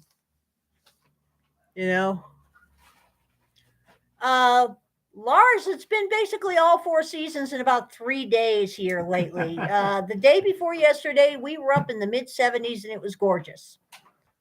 No, 2 days before yesterday. Yep. Then the day before yesterday, we started out in the high 60s. Then it dropped down to the mid-30s and it was sleeting and raining and doing gross things. And then it went back up to the 50s. Then yesterday it was 50s, and then we had more sleeting and raining when it dropped down to the 30s, came back up to the 50s. So, Hi, Terry. Hi, Mr. Virtue. Wow. It has been a busy, busy week. Now, I don't have the full details on the story, but I'm going to be looking it up at some point this week. But apparently, in the Congo somewhere, some people decided to try to stage a raid on a gold mine, and dead bodies ensued. It's an interesting story that just kind of came and went in about 10 minutes, and I'm still trying to hunt down the details on that. But I'm wondering why that one got memory hold personally. Just wondering. It's just one of those little things that some of us do wonder about here. And in other mining news from a couple of weeks ago, There is no trace of the missing workers from Trevali's flood-hit mine 3 weeks later. Trevali Mining has said it has yet to locate or communicate with the 8 underground miners who went missing on April 16th at the Percoa zinc mine in Burkina Faso after flooding caused by heavy rainfall disrupted operations. The Burkina Faso government is conducting an investigation into the flooding event, Trevali's Director of Investor Relations, Jason Mercier, told the Northern Miner. The Vancouver-based mining company is also investigating the flooding and has consulted experts in various areas, including hydrology. In a statement on May 9th, the company said it had removed 32 million liters of water from the mine and restored access up to level 550, more than 500 meters below the surface. It was working 24 hours a day to locate the missing workers. We're working in solidarity with all levels of government, as well as importing additional machinery and equipment to assist with locating our missing colleagues, the company's CEO, Rikus Grimbeek, said in a press release. On April 16th, heavy rains outside the usual rainy season poured about 125 millimeters of rain in less than an hour, triggering flash floods that breached the open pit at Percoa, located about 120 kilometers west of the capital of Ouagadougou, something like that. As the water entered the open pit and subsequently the underground mine, electricity and communications were lost. While most workers escaped, the company hasn't been able to communicate with the 8 missing workers ever since. 6 of the 8 missing men are from Burkina Faso, while the other 2 are from Tanzania and Zambia. The search effort requires the careful rebuilding of the road on more than 5,000 meters of underground decline ramp in order to facilitate search efforts and safely install and operate pumping and piping infrastructure to remove floodwaters, the company said. The extent of the mine's repairs will be known once the water is pumped out from the bottom of the mine at level 710. Big mine.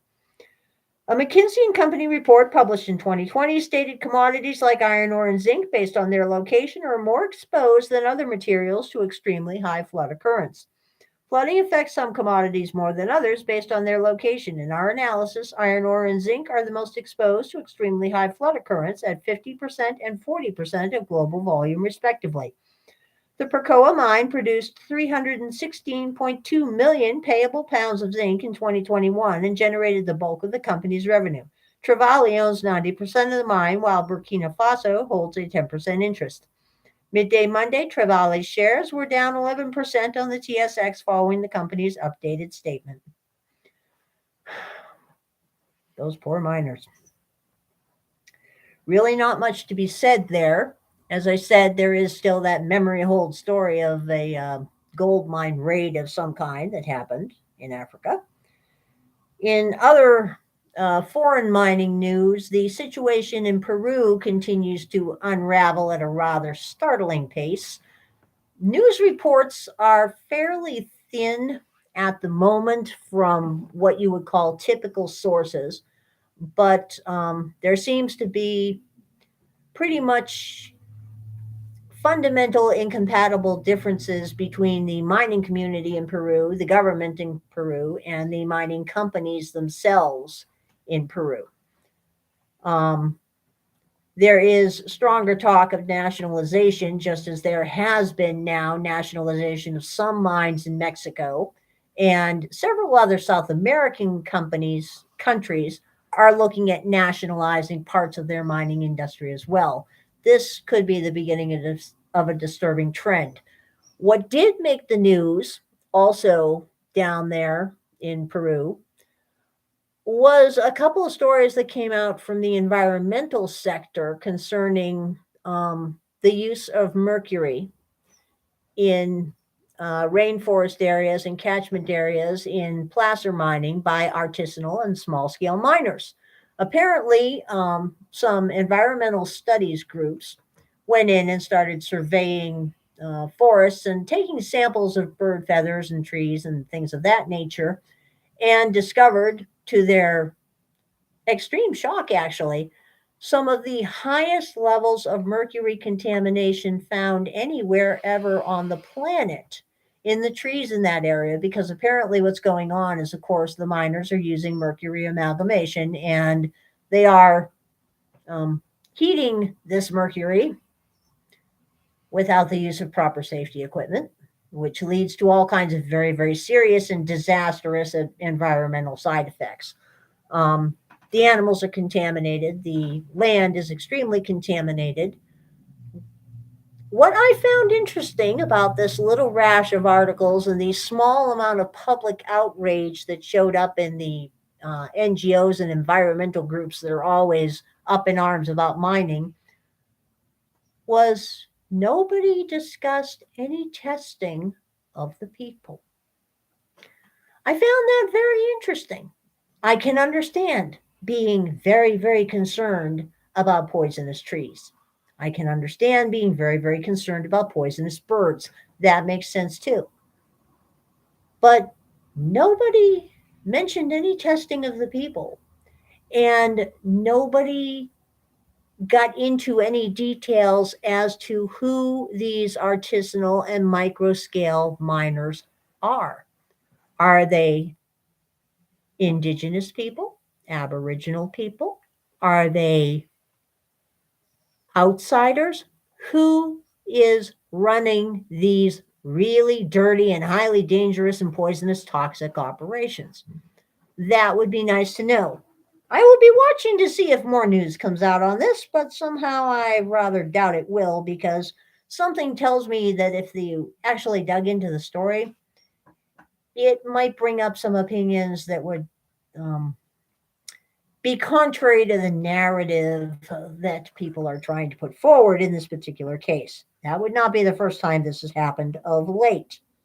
As we may have noticed, a lot of weird stuff like that has been happening of late. Meanwhile, copper price is at a near 8-month low on tightening lockdowns in China. When it comes to those lockdowns in China, I don't know if anybody's been looking at these shipping maps lately, but boy, now we are at the point where about 65% of the world's cargo vessels all seem to be hanging out and partying in Shanghai. One has to wonder what that's going to do to the supply chain. We already know, even though the media is not discussing it very much, of course, that the Chinese real estate market, including Evergrande, is still in their slow train wreck and slide off the cliff into financial oblivion. That fact is being kept out of the news. Part of the reason that fact is being kept out of the news is because of the number of very large American banks,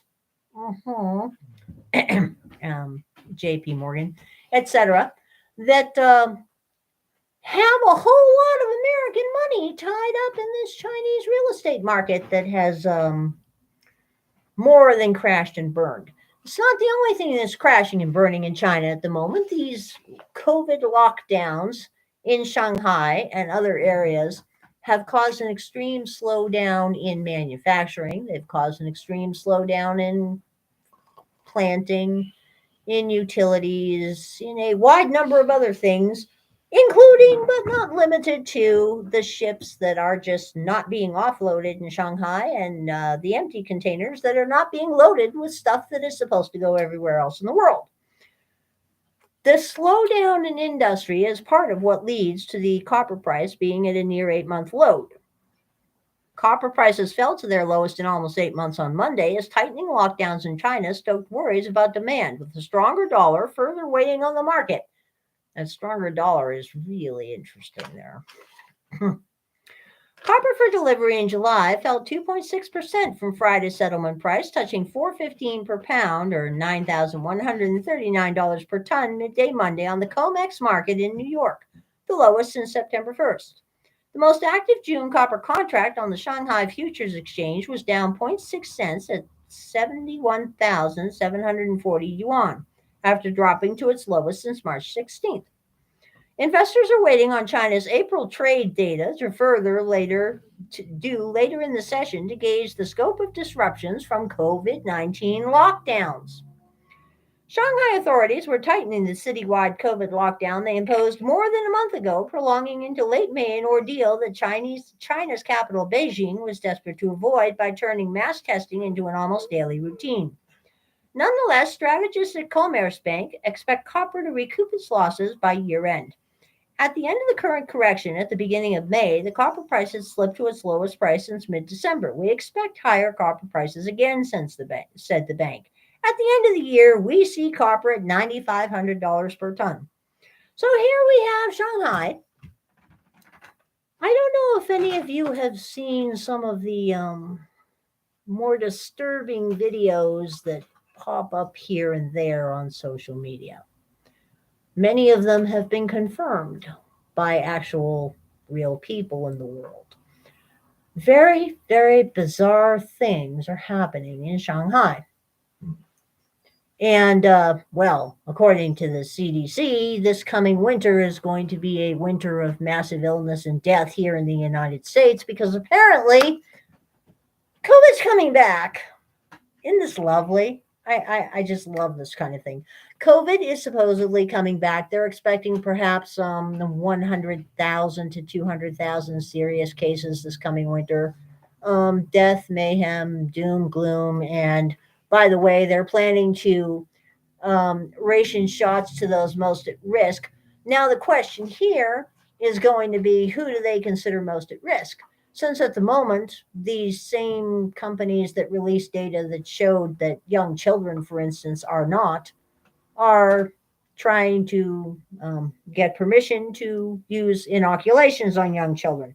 One never knows what's going to happen with that whole thing.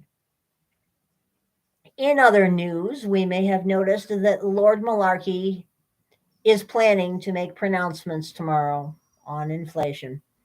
I am sure that they will be highly illuminating. I'm sure they will be absolutely apropos.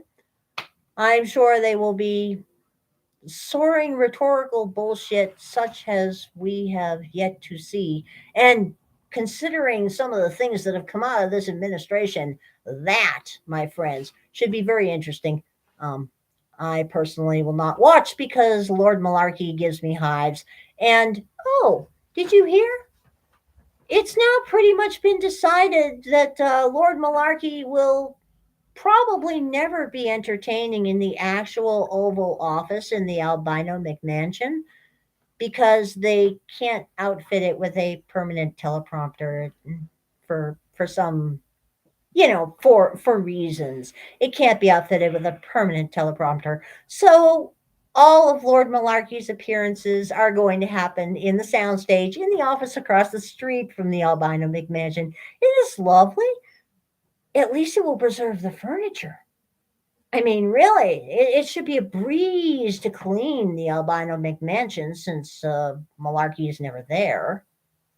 Oh, of course, considering the amount of staff that we pay for, that we never hear from.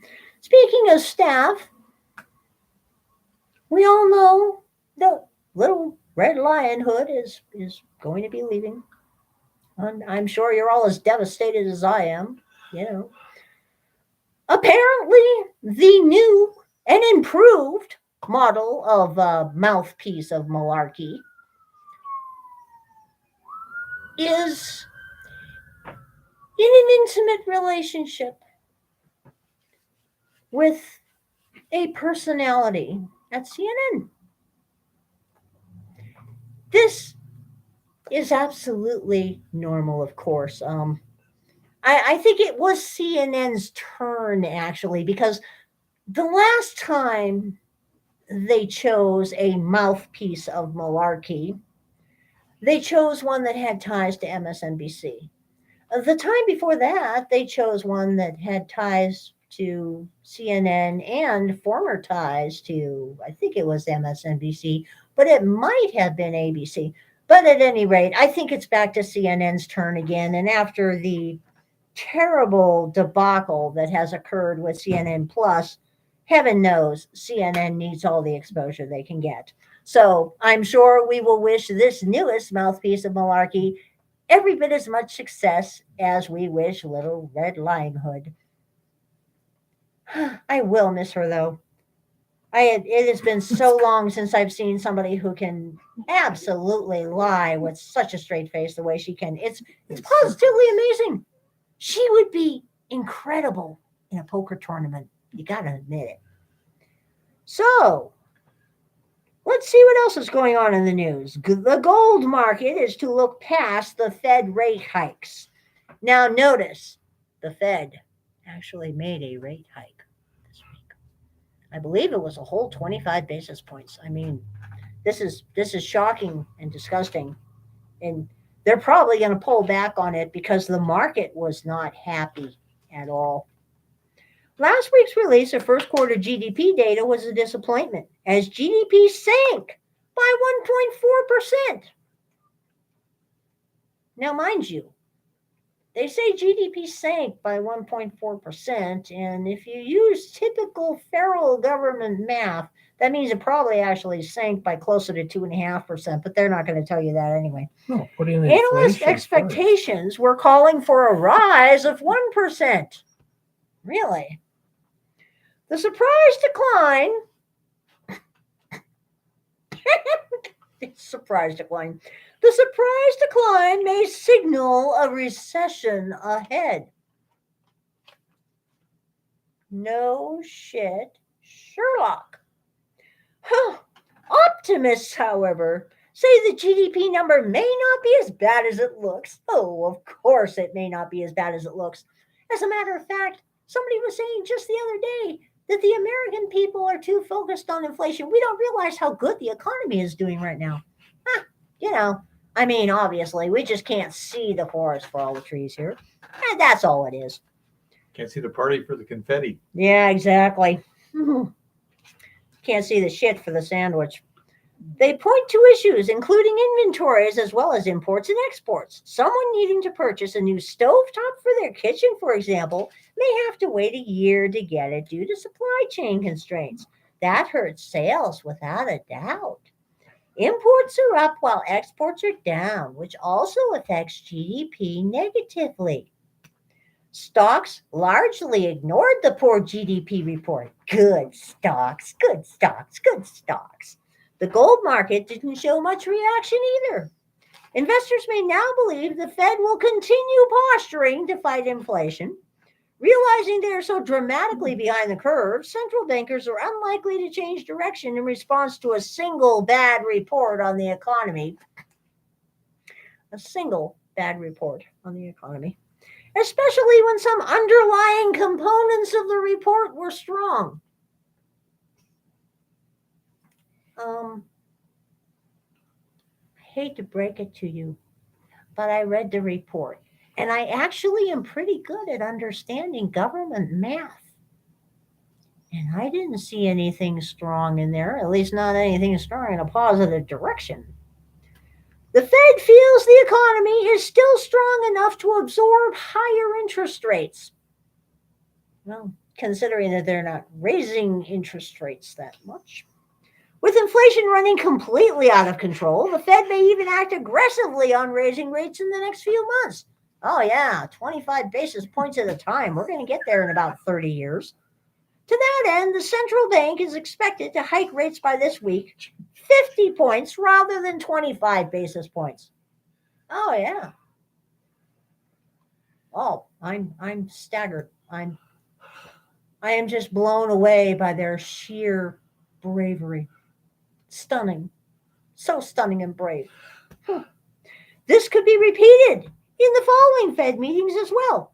Markets are expecting 250 basis points of rate hikes over the next 12 months. Wow. 250 basis points over 12 months. Does anybody remember the mid-1970s? Remember those interest rates like 15%, 16%, 18%? Yeah. The Fed may look to create a shock and awe effect and could even raise rates by 75 basis points if it deems it necessary to reclaim some of its lost credibility. If they're trying to regain some of that lost credibility, then they're going to need to raise the basis points by pi r squared plus 42 at this point. Okay? Like reclaiming virginity? No, I think they're going to have to go with a Fibonacci sequence, raise them 2 points, then 3 points, then 5, then 8, then 13, then 21. That might work. But if the stock market suffers a severe breakdown, federal officials will face pressure to prematurely end their rate hiking campaign, while stocks have already undergone a correction. Not much of one. They're at risk of crashing if the Fed maintains an aggressive tone. Once equities really begin to tank, the screaming from politicians and bankers may become too much for the Fed to bear. It's theoretically possible rates could get as high as 3% before the Fed loses its nerve and begins slashing them, as has occurred so many times before. These scenarios keep gold in a position to run higher, likely to new all-time highs. A breakout above 20,050 in particular would signal a big move on the upside. Regardless of upcoming Fed rate hikes, real interest rates are now and will continue to be way less than zero. That makes precious metals attractive as alternative forms of cash. And against the current economic and geopolitical backdrop, gold retains safe haven appeal that vulnerable stock market indices don't. Some interesting things have been going on in the market the last couple of days. There's a whole lot of red candles going on in the market, especially in gold and silver. Red candle? Yeah. Drop, drop, drop, drop. They look like red candles on a graph. They do. They look like red candles, okay? There's a lot of interesting things going on in the market, and a lot of people are puzzled. People are puzzled because silver is now down around $21.36 an ounce again. And gold is down as well again. As a matter of fact, today, gold closed at $18.55. Silver closed at $21.72. Platinum closed at $948. And palladium closed at $2,030. Rhodium is down to $14,800. That's doing pretty darn good.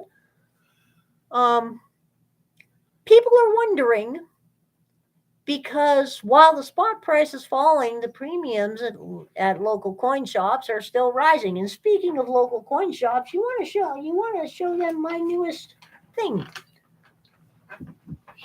You want me to show them? And your so thing? somebody asked a very salient question over on Wall Street Silver on Reddit, where I hang out with all the silverbacks, and they were like, why is it that if spot's going down, premiums are still going up? And why are so many things sold out online?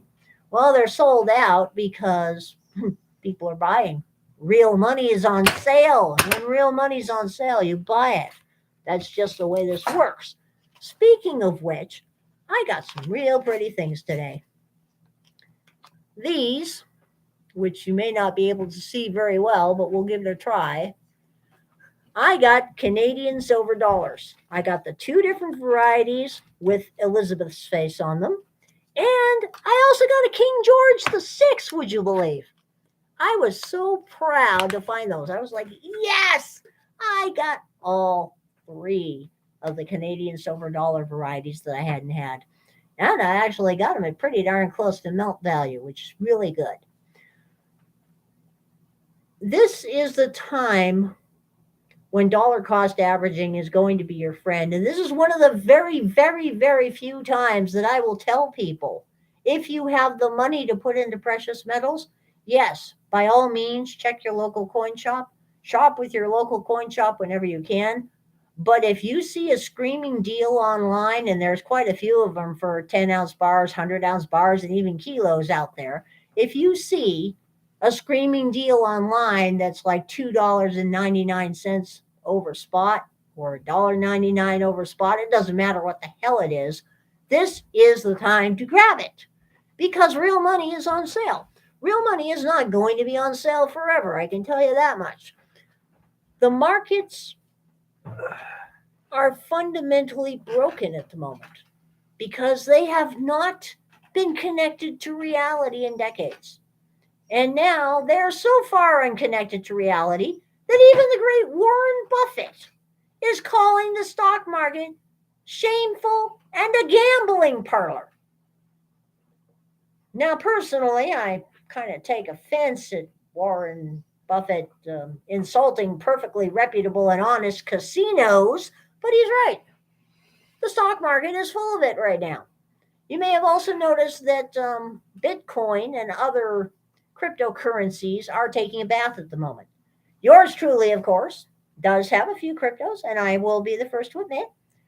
And just a few minutes ago, I won 275 Doogie coins. Yes, I keep my Doge coins. I won another 275 Doge coins on my favorite online casino site. I have yet to ever pay for any cryptocurrency, but yes, I do have it because I do believe it will have a place in the world at some point. But at the moment, several states are looking at strictly regulating and or banning the mining of cryptocurrencies because of the green energy concerns. And, I find it very funny that our federal government, in their infinite wisdom, is talking about putting out a Fed coin, a central bank digital currency, as are several other governments. At the same time, they're talking about saving the world from the existential threat of climate change. It apparently hasn't dawned on them yet just how energy intensive it is to mine cryptocurrencies. I don't think it's dawned on them that you need a whole heck of a lot more solar panels and wind turbines than we have right now to generate a good sized pile of them.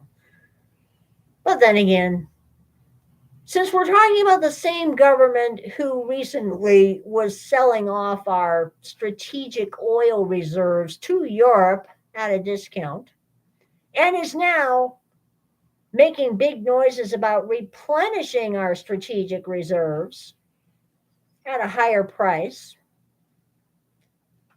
I think I may be somewhat of a cockeyed optimist and even expecting any logic whatsoever out of these people. It's just my natural optimism. I try to see the best in everyone, even bureaucrats. And the goddess must show mercy at some point.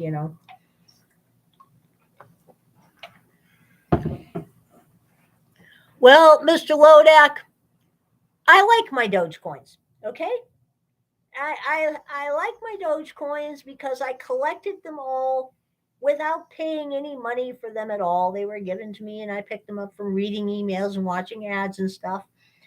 And then I signed on to one of those online casinos for Bitcoin. And I started playing with my Dogecoins and I got lucky. So, I get to play with a little bit here and there. And wow. Whoa, Jeff, great win on the Derby. I didn't even watch the Derby this year, and I wish that I had because I heard that it was one heck of a race. I loved the Derby when I was a kid.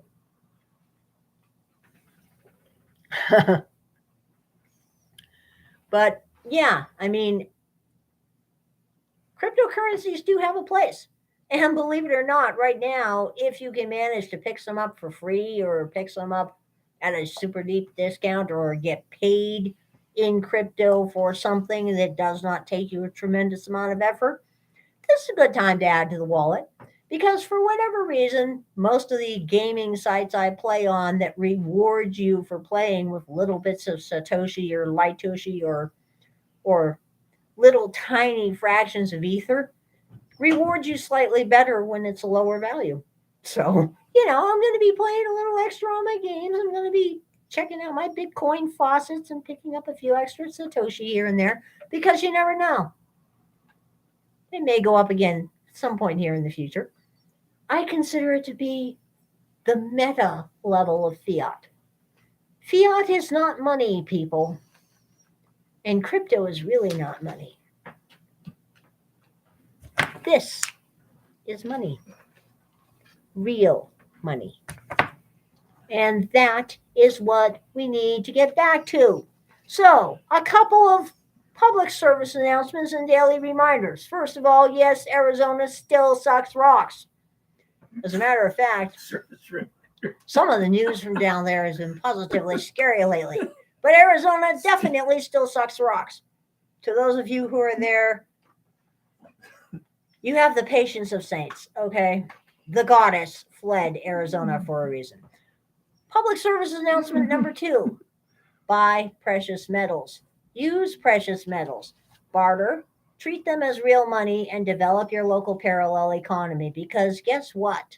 All those ships that are over in Shanghai, sitting empty right now, are making things drastically worse every day that goes by. We also have had a couple of dozen food production facility fires and a deliberate roasting alive of a couple of million chickens over one case of bird flu. Bird flu is spreading. The baby formula shortage, unfortunately, is getting worse, and it will get significantly worse. This is only the beginning on that matter because the materials needed to make formula are not showing up. And our crops are not looking good this year either, you know. So, yeah, this is a good time to develop your parallel economy, to grow your community, and to make sure that your pantry is full. Bye. And stick around. Jim has a totally kick-ass show and tell here. You are going to love this thing. I want it to stay here. I don't want it to leave. I know it will leave. I'll get you a piece. She of loves your thing. Yeah. Oh, yeah. And she says it out on the internet and everything. You Yeah, bet I love it. Jim showed me his big bad Gee, boy. Jeff, now you can afford to come back to Montana.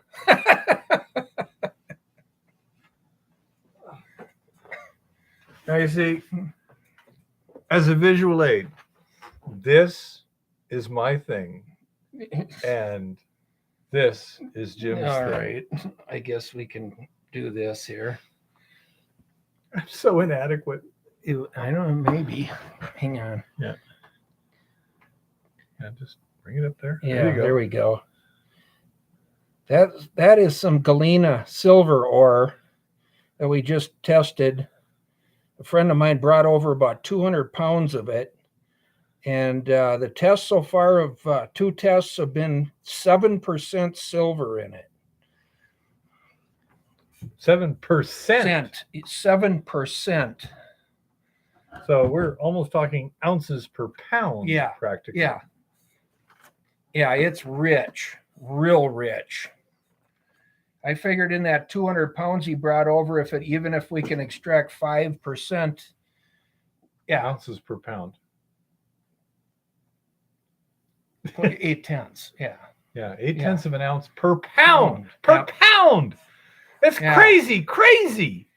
So there's about 6 Yeah, ounces of it. and Chris, most guesses in that you'd be right. Most of the time, boy, 5%'s even Robert. hard to come by in a really, really good looking ore.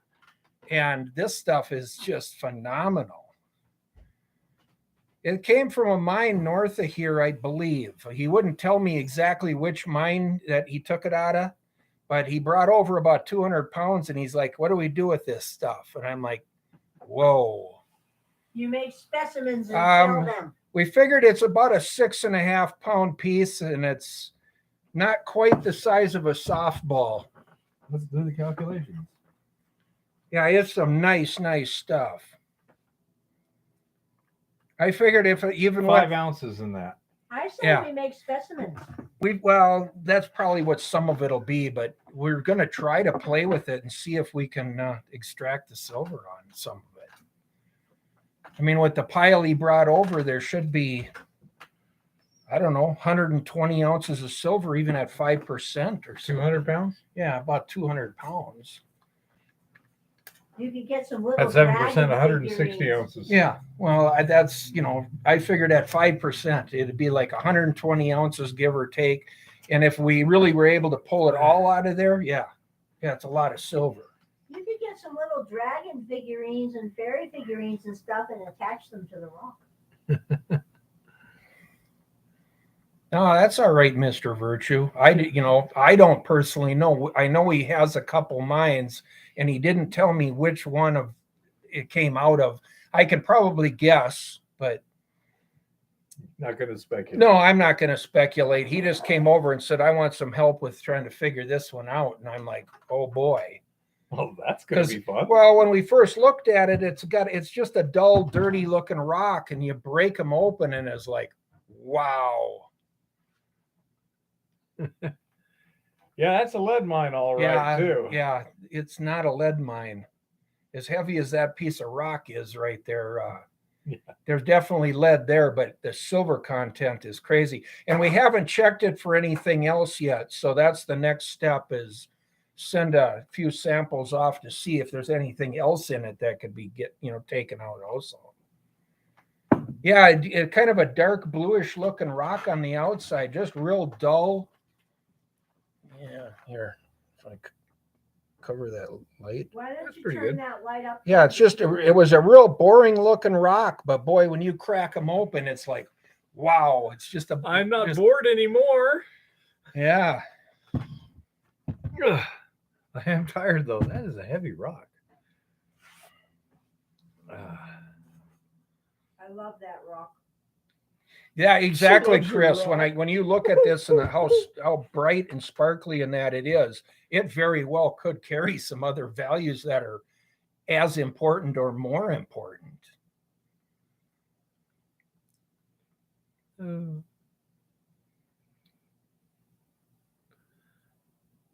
a spectrograph all over it.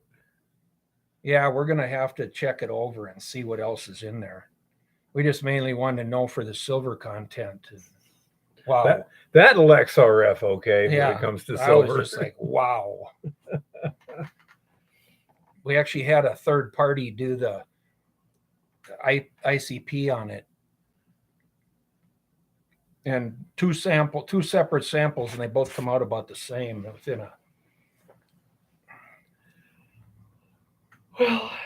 Well, this is People don't definitely know a more than me. blue outside. It's when you break it now, it's shiny and gray on the inside, chrome almost. I believe that's called a silver luster. Yeah, you think? I believe that's what they call it. It'll make really nice specimens too. It is pretty. Yeah, wow. Yeah, you're just starting on that one. Yeah, that one just showed up here. Well, I was going to bring it last Monday night and I forgot it. He doesn't care about us. He doesn't. Yes, I do. Yeah, it's that nice, Lars. You probably would. A pickup load of that stuff, which wouldn't be a lot, would be quite nice stuff. Yeah, and it would only be about that deep in the bed. Yeah, it wouldn't be very deep because your leaf springs would be broke. But Yeah, what a way to go. Yeah, a ton of this stuff here. I don't know. It would only be a couple wheelbarrows, probably, maybe. It wouldn't be very big. Well, pile. that's got to be like 5 times more than rock. So you're talking like 250 pounds per bucket. Yeah. So You couldn't even move a 5-gallon So you'd pail have like of that 8 stuff. buckets of that Yeah, stuff. that's what I mean. Would be a ton. Yeah. I don't know if you get 2 wheelbarrow loads. Yeah, 1 full-size wheelbarrow. Yeah, you wouldn't be able to move it, but No, you could have it there, but yeah. that's some good stuff. Yeah, it's amazing how dense that is. Absolutely. It doesn't break very good though either because of that. The lead. It bends. Yeah, it kind of. Well, it doesn't just pop like most of your rocks.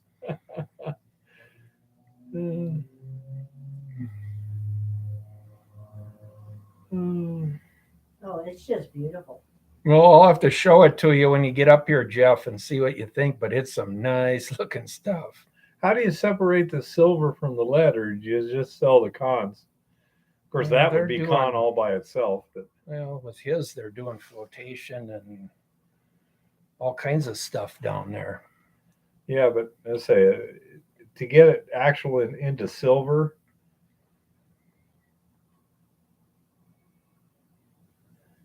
Who would you recommend, Jeff, to do the analysis? Yeah. Yeah, if you've got somebody, recommend them to me. And when you say spec, what specific test are you talking about? There's a lot of spectrographic thingies. So Yeah, what? I'm assuming there's a lot in this other stuff that we haven't looked for yet. It looked be purty. Parks.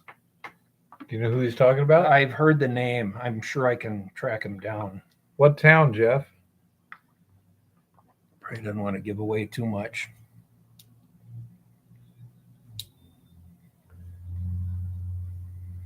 I'm guessing it's. Oh, now I think I know, but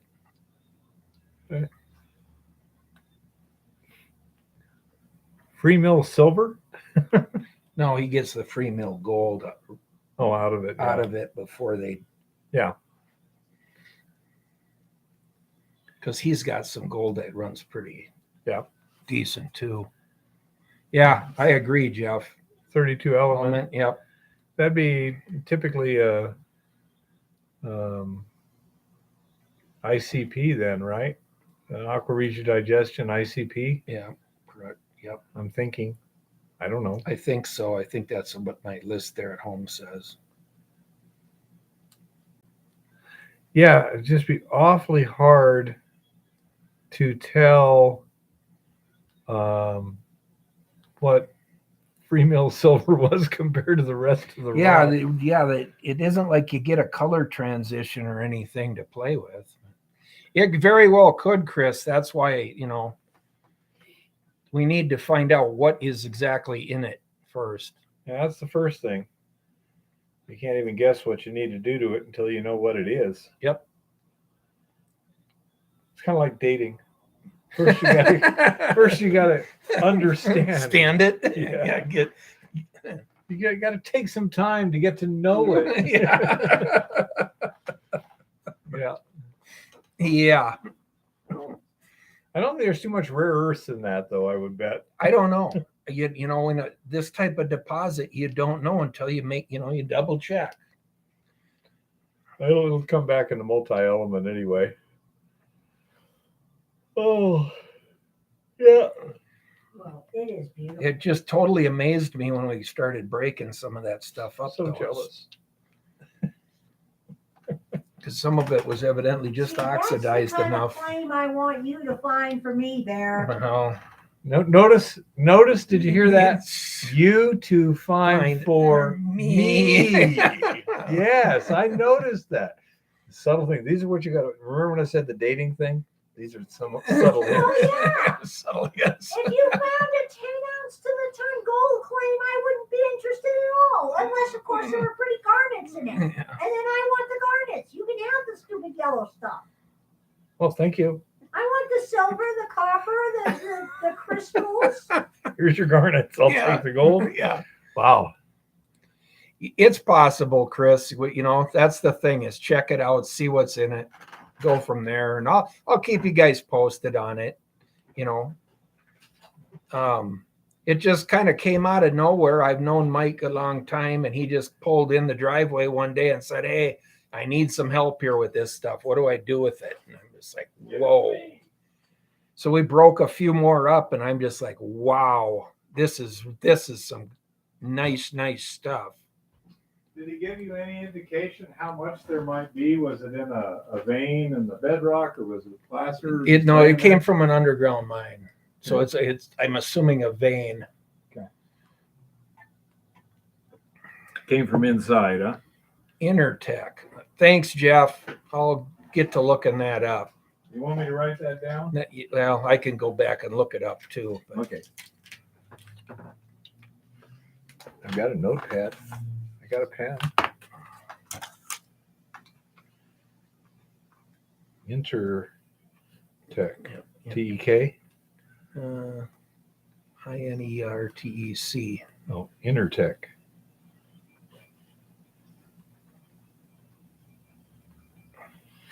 Cool. Appreciate that, Jeff. Put it in your pocket, Oops. or you will forget it. Yes, I will. Or at least that's what happens to me. Oh. So yeah, we got all kinds of interesting stuff going on over here. Oh. Yeah, so this, hopefully a few good things, and it'll kick off another season of fun, I guess. Yeah, it's that time of the year for everybody to do your claims maintenance. Yeah, you getting excited, Jeff, about getting back up here? It'll be a thermal shock. Yeah, it's still pretty white up over in that area, from what I could tell.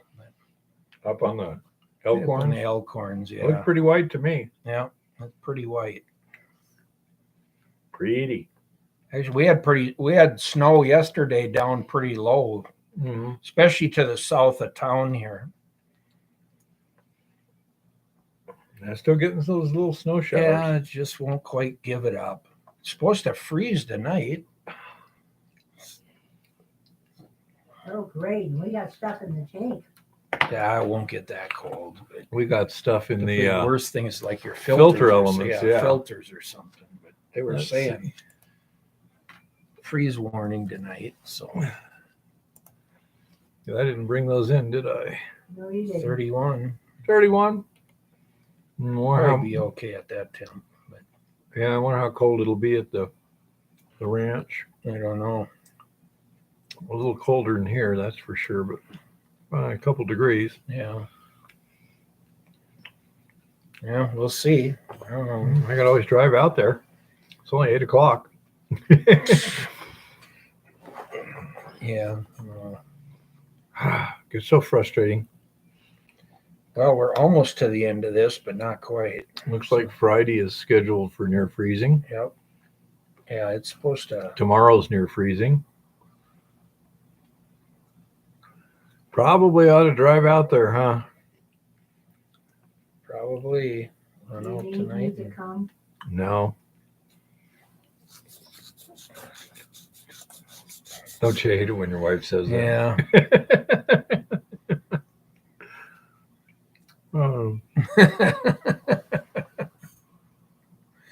Yeah, it could very much at the way it's been going. It could snow again a couple more times yet. I tell you, just variable. It's that cold up there yet, huh, Jeff? Yeah, I believe it. At that elevation. Do you have a little weather Yeah, station up there? Yeah, he's got it. He can check in on everything at the mine. But does that remote control weapon system where we can get rid of the flame jumper? Weapon system, yeah. From Florida. Maybe he's got one of those computer controlled grizzly bears. Yeah. You can go in, but you can never come back out. Any other good questions, guys? Or anything we can help any of you guys on? Yeah.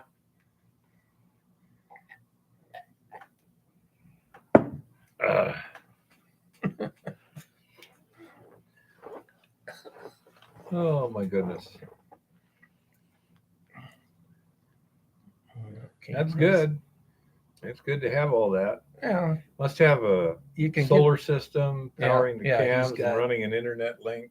Yeah, he's got everything set up. Pretty up there. fancy. Oh. Yep. See, that would drive me crazy, Jeff, because I'd want to be back in Montana. Oh, I don't. yeah, probably ought to go out to the mine tonight. Yeah, I figured I had some vegetables in the ground too, so I might have to cover some stuff tonight when I leave here. What, at your house there? Yeah. Yeah. I didn't want to go out to the ranch tonight. I just didn't want to. Let's see. You know, I'm Nitric thinking- acid ain't gonna freeze. What else might freeze out All right. there? Works process. I don't know. I'm thinking we. Yeah, I've we read may it want before, to, Jeff. I'll have to look it up again, but We may want to keep everything winterized until like July. at least till the 1st of June. It's almost the 1st of June, damn it! No, it's not. It's only the 9th. Last year we had snow up at the mine we were at there on Memorial Day weekend, so Oh yeah, we that's had. still a couple weeks away here yet, 3 Yeah. weeks away. Well, my daughters came down to visit. It was the weekend before Memorial Day, and it was Yeah, it was snowing. snowing, yeah. Deep sigh. Now I have work to do. We actually had a Ain't pretty that mild bad. winter as far as down here in Yeah. the valley. You know,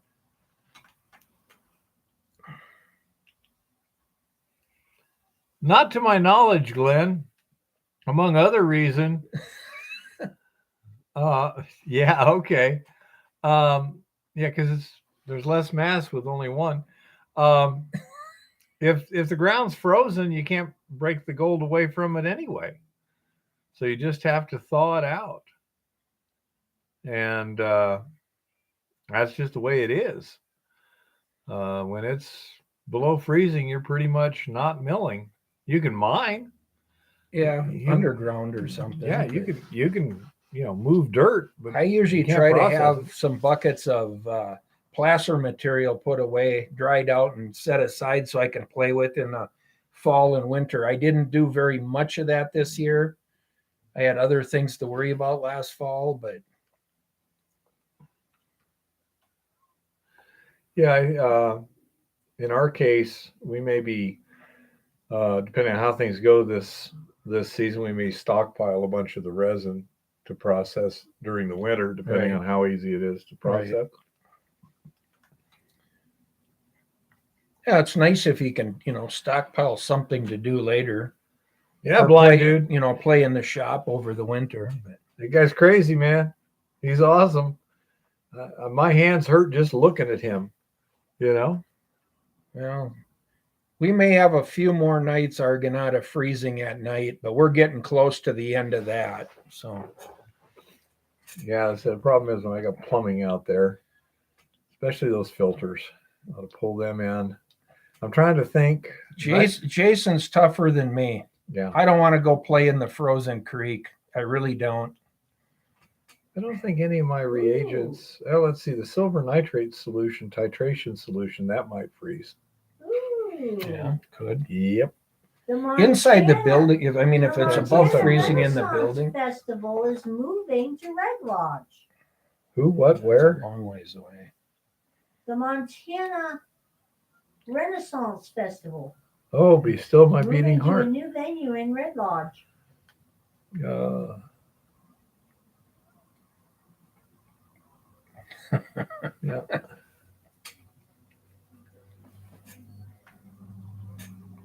Ooh, I want to go. Yeah. No, he's a pretty tough dude. I got a lot of respect for him. Oh yeah. Yeah. To go out there and break ice. Smash ice. Yeah, to go smash panning. ice to paint, to pull up some gravel, and then your pans are freezing. Everything's freezing. Yeah, That's usually when I try to shut the mine down and escape. you're a serious placer miner when you're pouring your booze into the pan. You have to thaw it out. Yeah, you burning Keep it up your from good. freezing. Yeah, Yeah. burn up your good whiskey. Hey, David. Thank you. Thanks for coming, Dave. Yeah, it's this was literal. And if you have any except for the comments or university part. questions, just join in. Yeah, We got quite a crew here, and it's a lot of fun. yeah, we've got quite a few people who really know their stuff in different ways, and so usually when somebody's got a situation, you'll get a half a dozen different possible lines of attack on it, which is good. And, just get involved. It's all, we do this every Monday night, and it's been a lot of fun. Yeah. As well as the things Keith's working on, or placer, or something that I'm working on. And I went out and visited some other mines and been able to do some video on some other operations. So it's a lot of interesting stuff. Oh, I met your guy with the sapphire mine at the Rock and Gem show. Was he down there selling He was doing some something. sapphires? Yep. Oh. Man, anyone got any good questions here? Kind of petered out a little bit.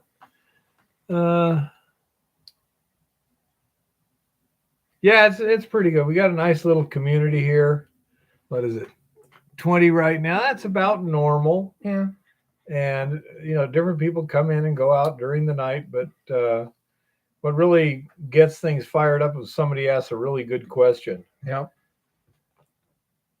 Hello, my name is Unpronounceable from Tanzania, and I've got a situation where, Yeah. Well, no, we've had some really good Yeah. evenings. yeah, we've had You some. know, occasionally we have a kind of boring, moderate Monday night, but occasionally we have some really good questions. Oh yeah, that's usually what fires it up. Yeah, get it rocking at the end of the night. Oh my goodness, I gotta go pull in those filter housings. Oh, I feel like such a fool. That won't be so bad. Man, the thing is, Just driving out there. they're only getting used like once a week, so they don't need to be sitting out there. No, Yeah. but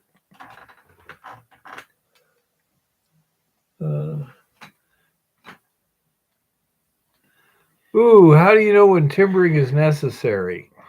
Well, it can be difficult to discern until the point where it becomes obvious. As a general rule, for example, whenever you're penetrating the Earth's surface, you've got a lot of weathering, you've got soils, things like that. You almost always have to do some ground support at the open rock. Rock is competent enough to drive a man-sized drift through without artificial ground support. Not in every case, nope. but If in doubt, definitely work with ground support though. You know, if you think that rock could slide or move, or you know, there's loose material, you either have to take that loose material out or you want ground support.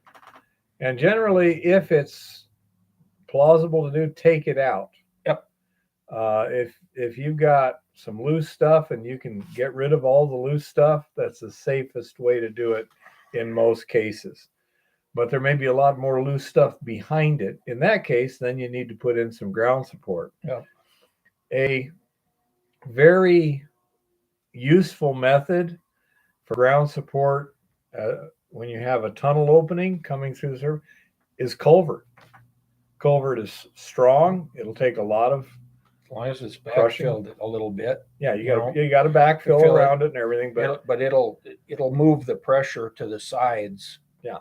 and so when you got a crumbly opening, and you can do it, you can stuff a piece of culvert in there, and that works pretty darn well. Do you recall what we paid for that culvert up there in Oregon, little one? No, I do not, as a matter of fact. I I know it wasn't much. Was it $1,000 for a Yeah. 20-foot chunk of 6-foot culvert? Yeah. Something like that. Yeah, cheaper than all the lumber and all the labor. Now Terry's got a good point. If you're in an old mine, Yep. Look at the floor. look at the floor. If there's nothing on it and you don't see anything crumbling, it's holding up pretty good. Yep, it's competent enough to. Another trick, when you're in an area where you've got something that looks a little sketchy or whatever, but not horribly so, and you're not going to be there the whole time, or if you're putting up ground support, take a wedge and stick it fairly gently in a crack, and if the wedge falls, run. Yep. Then worry about what happened later. Or if you come back and that wedge is laying on the floor, you know something moved. Yeah. And I say that's the cellulose ground movement indicator. Yep, and it's a good one too. If you're worried about a crack or something you see, stick a wedge in it, and just like he said, lightly, just tap it just lightly so it holds. And if it moves, The wedge will fall. yep, the wedge will fall out. And that also works if it's a fairly quiet environment when you're not looking at it, which can come in handy. But I've done that when I was putting in ground support a couple of times. It was obvious that the area there was not 100% safe. And when you got a big widowmaker, you either want to bring it down or catch it up. If you've got a big chunk hanging out over your head or over you're at it or something, take it out.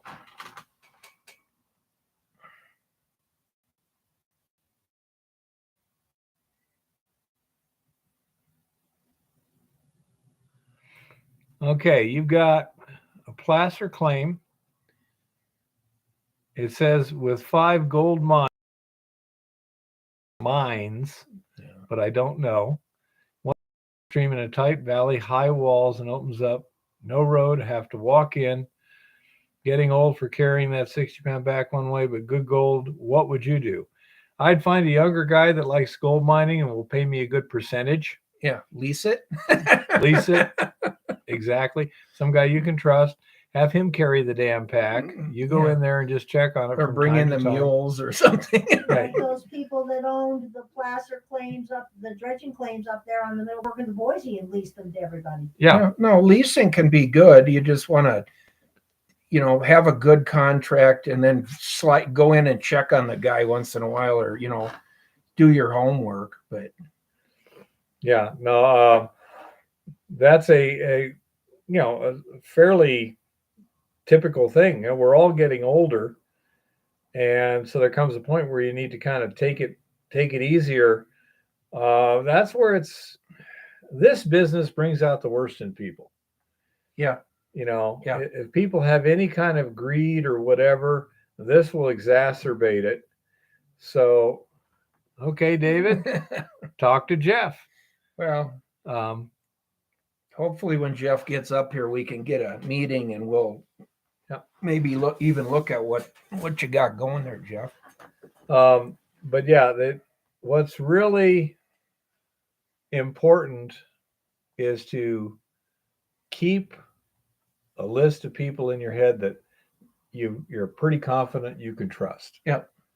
Because there's times where you'll have a situation where it would be very, very helpful to have someone that could do the work for you, but you're not sure whether or not they're going to accurately report the results. Another thing, try and be generous enough that they're not horribly tempted.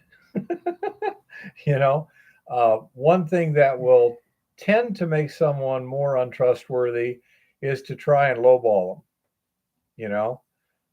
So make sure you have a fairly generous agreement with them. Yeah, as long as with work conditions or something that if they do this amount of work, the percentage is different or something. So it forces them to do it, an amount of work at least.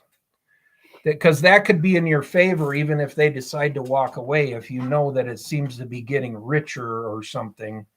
That might lead you to more value later on for the next guy you lease to or something. Yeah.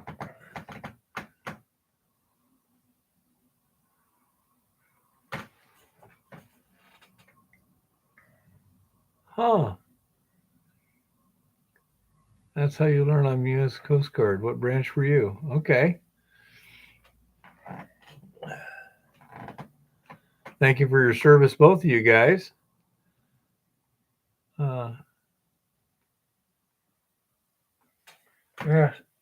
Terry, some of these trails up through, or worse yet, all this deadfall timber make it's a nightmare in some of these areas. It can be. Yeah. Yeah.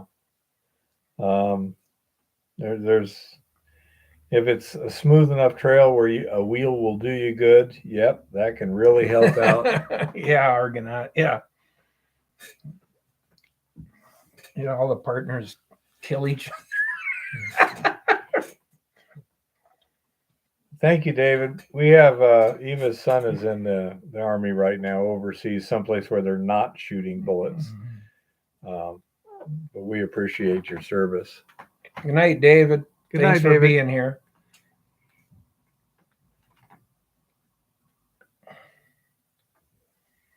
The nice thing about the Coast Guard is everybody likes them except drug runners. But, that's the nice thing about that. Everyone's like, coasties are always great. We're military, you get a lot more crap sometimes. Well, that could be, Terry. I'm not disagreeing. Some of the areas in here that I go in and out of, oh, man. And once you get a trail cleaned up and work with it a little bit, it's not so bad.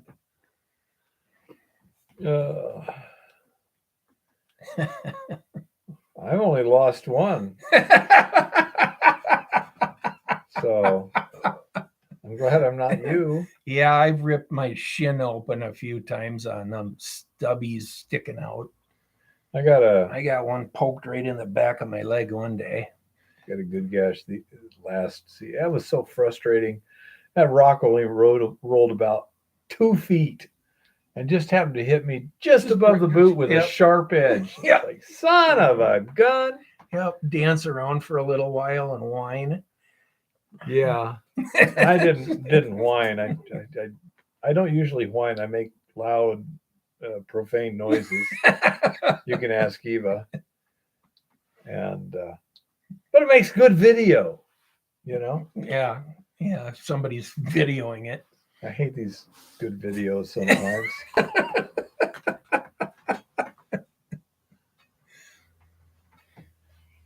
Oh, Yeah, sometimes it doesn't take much to tear you open. yeah. I say, just got to be sharp and get good access to your skin, and it'll slice right through. It's amazing.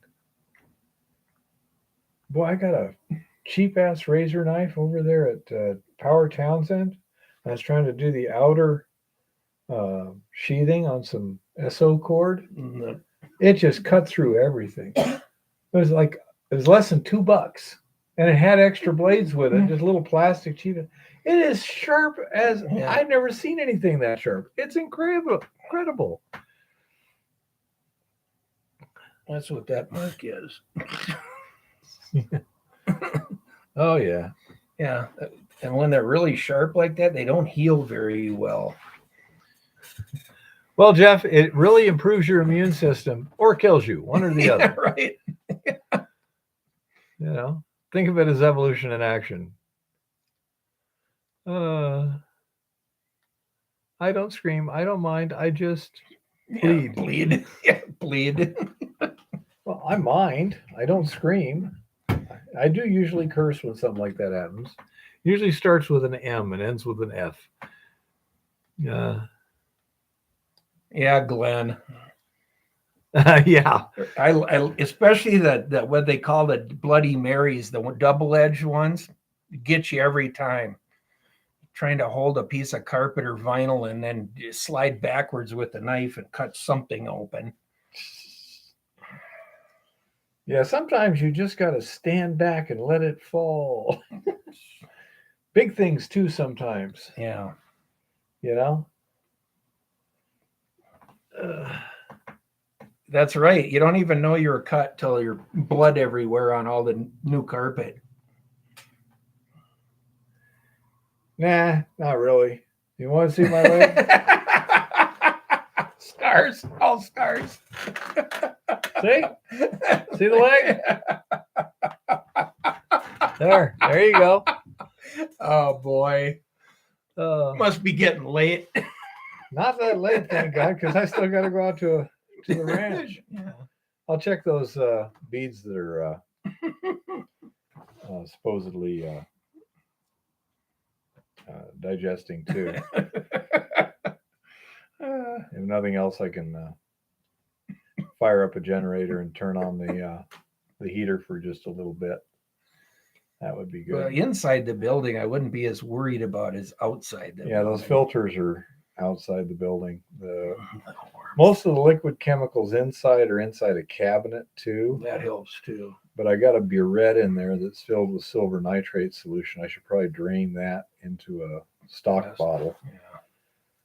And because that's easy to freeze when it's only half an inch diameter. Yep. Yep. Yeah, definitely entertaining, huh, Mr. Virtue? We're a little weird here at times. Yeah. And a lot weird the rest. We get sidetracked once in a while. No. Pish and toss, you say. Takes a left turn or a right turn. I was trying to think of something really funny. It just didn't happen. So everyone can just laugh and pretend I said something funny. So has anybody else been out panning and finding gold? I know Blind Dude is. Jeff's still vacationing in Florida. Good Lord, it's still illuminated outside. Yeah. He's up panning every day. That's good. Oh my goodness.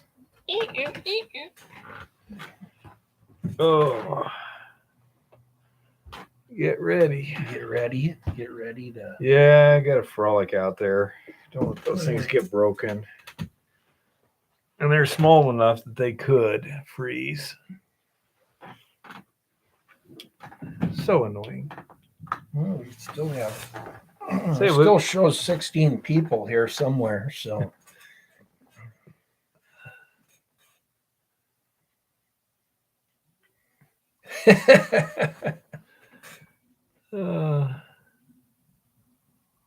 Black flies, huh? Where are you at, Terry? Sounds like Nova Maine. Scotia? Yep, Nova Yeah. Scotia, I believe. Yeah, even said, sounds like Maine. Yeah, Close enough. yeah, about the same. No, we don't have those here. No, not really. Don't have horse flies, deer Oh flies. yeah, oh yeah, we have horse flies Really, I haven't seen any. and deer flies. They make Oh great yeah, I've bait. seen Yeah. horse flies here and deer flies. Oh yeah, no, we have the flies. You just got to catch the weather just right, and you'll have 2 weeks of absolute hell. Oh, horse flies are no big deal. I say they're great bait. Yeah, they are when they get on your neck and grab a hold of a chunk on you or something. Just like that, then you put them yeah, on but a when hook. you're busy with your water hands, ball. you know, doing something. It's time to be fishing. That way, it's Yeah. bait. Man, big trout love them. Oh, Yeah, no, and a few mosquitoes, depending on where you're at. Not too bad though, not Yeah. like back east. Haven't had too much trouble with those here. Down by Yuma, they could be bad at times. I was down on the river one night with Ed, and they were nasty. Huh.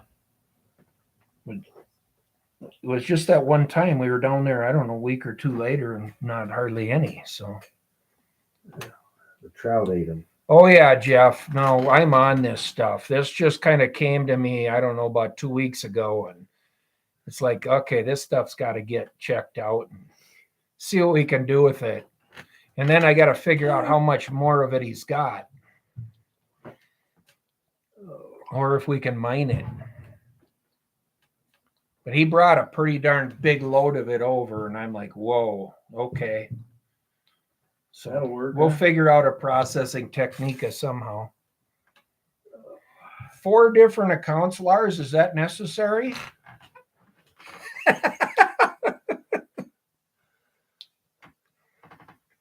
Exactly, Chris. Yeah. let me check if I heard anything from the resin people yet.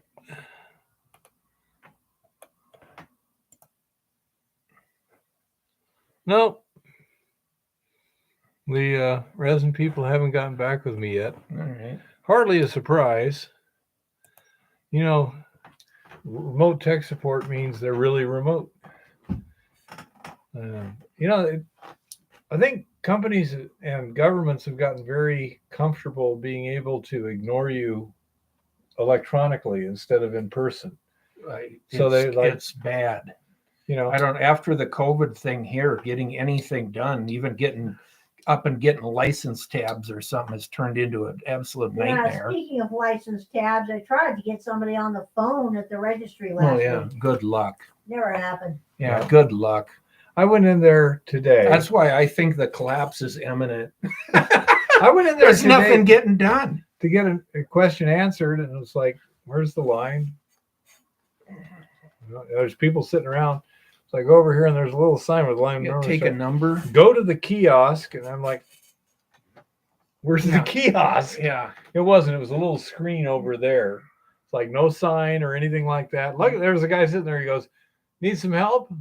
Sure. So the customer got up and took me Yeah. over. Here's the yeah. Yeah, it's unbelievable how it's all fallen apart. Yeah. You know, and it's like, okay, what do we even pay? What are they getting paid for?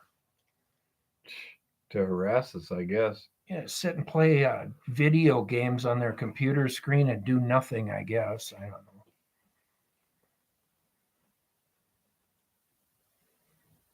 Yeah, it's just amazing to me that in a short period of time, it's like the whole world's turned into a non-event. Yeah, Goldstream. Well, and I say they wound up with a good excuse to ignore people. Yeah. You know, it's like, oh no, We don't when, have to when you deal walk with up in person and you want some attention, it's kind of hard for them to ignore you. But if it's a phone, yeah, turn the ringer off. You know, what the hell? It's We'll just crazy. call you back if we feel like it someday. I agree, Goldstream. It's getting to that point that I don't know. Well, unfortunately, you know, we need a parallel system because you can't live by yourself. no, you can't. No, you Yeah. need to just get out, you know, do it a different way. But 15,000 new homes just by me. Does that mean there's 15,000 new ones, homes yeah, I assume that have just that's- been built by you? Yeah. Oh, sure. It's amazing what a little freedom will do. You know, too bad the people who vote for these policies in certain states don't just stay there and live with them. You know, I wouldn't mind the people who don't like those policies moving out, but Yeah, well, unfortunately, that's not the only ones that do it. well, it's boomed here too. I mean, it's amazing, but Yeah, they're all coming from the left coast. That's the problem. Oh my goodness. it's just I feel so depressed. I have to work. actually, that's how I ended up here, Goldstream, is we looked at Alaska and the Yukon and that, and the cost of operations in those remote locations was the big put off. It was, as far as I was concerned, it was better to stay in the lower 48. Yeah, it'd be awful rough. I know it's a preferred location, but damn. At least here you got access to parts and pieces and UPS and FedEx or whoever you need to get something to you. Yeah. And even nowadays, it's still, I mean, the phrase, it's hell in a, Yeah, well, yeah, is it's still around here. it's still got that connotation, that's for sure. But oh, I think I found the vibration in the truck. Pretty sure it's the drive shaft splines. Okay. pinching up or what? Well, Are they they got too getting much that slop loose? in them. Oh, they're getting Yeah. worn. Yeah. Lauren was underneath it the other day. We were looking to maybe fix something. Got it jacked up and all the tension off it and everything. And he takes and pushes on that. And it's moving between an eighth and a quarter of an inch up and down, you know? Ooh, yeah, that's And- pretty, Yeah. that's quite a bit. So that's probably it. And it's gotten so strong now that I can really keep an feel on it. Yeah. So I pre-selected second gear, took it up till the vibration was kind of at its maximum intensity, shifted to third, no change in the vibration. Mm-hmm. So it's got to be past the output shaft of the transmission, you know. I haven't tried one yet, Glenn, as far as a solar powered generator, but there's probably some uses there. I did run solar panels up at my other camp, and I know Jeff does too, as far as batteries and power and things. And it's got limitations, but solar can be pretty decent when you're remote. Yeah, I say at the ranch they have solar, but it's only like 1.5 kilowatts max or something. Yeah.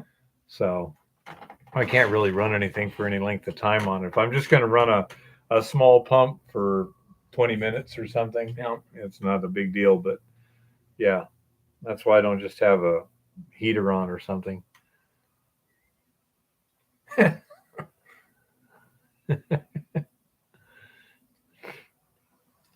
Oh my goodness.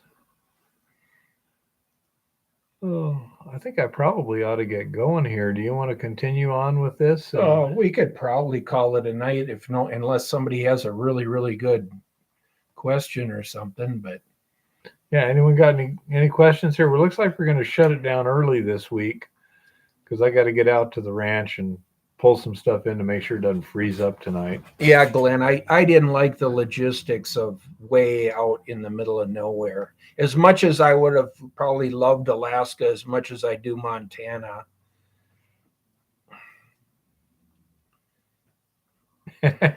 Yeah, you just can't keep your hands off of it, can you, Chris?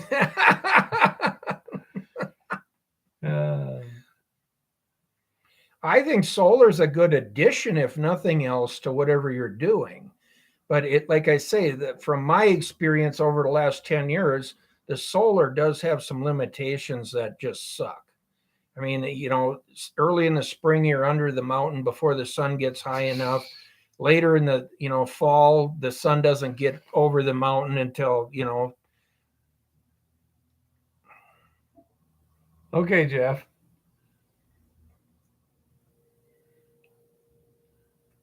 Uh-huh. Sure, Chris. Yeah, exactly, Goldstream. Unless if you're going to do it for a short period of time, maybe. But yeah, it is frustrating. I'm burning like 5 gallons of gasoline every day or so right now. We burned up $80 worth of gas this week. Yeah, I believe it. Yeah. That's going to have an effect.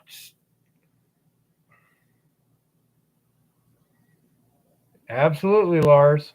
Yep. No, I it's, agree completely. I think it's a neat addition to anything you're doing if you can figure out how to, utilize it. But hydroelectric, I think, on the right place would be much, much better, where you get 24-hour power generation if you can bank it. Yeah. With batteries. Yeah. If you had a decent little creek running by, yeah. Yeah. Yeah, sounds about right, Goldstream. Yeah, Canada's. We're not at doing too what is good it, up 428 right now for regular? there. Yeah. 429. Yeah. Small wind turbine might be better. We possible. tried one up on the mountain, Chris, and the way the wind would drop through the canyon and stuff, the wind generator seemed to be almost worthless. It was a try. We played with it, but out at the ranch, it's pretty consistent. Yeah. Well, so far as I know, the wind has to be in a relatively narrow range of speed and consistency for them to work well. Depends on the windmill. Some are more variable than others, variable pitch blades and stuff, but that adds complexity. that's a big solar array. Wow. Huh, cool, blind dude. Well, good for you that you're recovering good. Yeah, glad to hear that. I've supposedly had it several times this year, according to the tests, but I never felt it. False positives or I don't know. Cool, Jeff. That's great. I mean,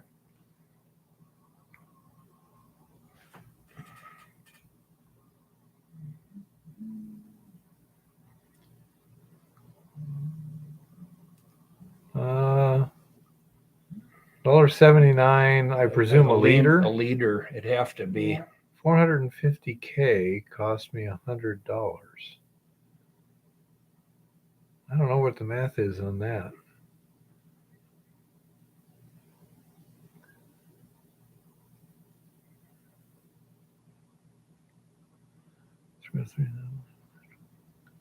Yeah, that's the problem, Lars, is it's a big investment. Yeah, Goldstream, that's a good way for little stuff, like if you just need a quick little welding job, Yep. a couple minutes, that sort of thing. That's what I carry with my camper too. I think it's 450 $3,500. kilometers cost him $100. Okay, Yeah. that makes sense. Yeah. Yeah. That's pretty good. Batteries are the key. Yeah. That's part of it. Absolutely. If it's your only choice, I mean, like where Jeff's at, they're not going to run a power line for 40 miles through the wilderness. Yeah, not through the national forest. Yep. Yeah. Yep. Well, I think it's going to continue going up too. That's the unfortunate part. Oh yeah, we ain't near a top. No. It's just starting to accelerate. We're like that snowball that just hit it off of the The cliff. top of the hill. Yeah.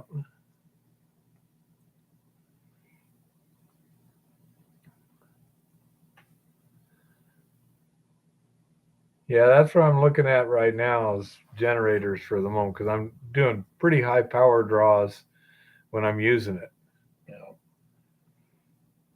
And say like tonight, I'll go out there to the ranch, unless I decided to stay a few minutes, like 15 minutes, and run the generator just to heat up the acid under the beads. If I look and they look like they're pretty well digested, I'll just leave that alone. Take care, Lars. Yeah, we'll see you, Lars. And Good night, Lars. well, Muhammad. I don't think so, Mohammed. To say that petrol is too cheap, I say other stuff is too expensive just yet. When they get the price down, then it'll be competitive. But I can understand that.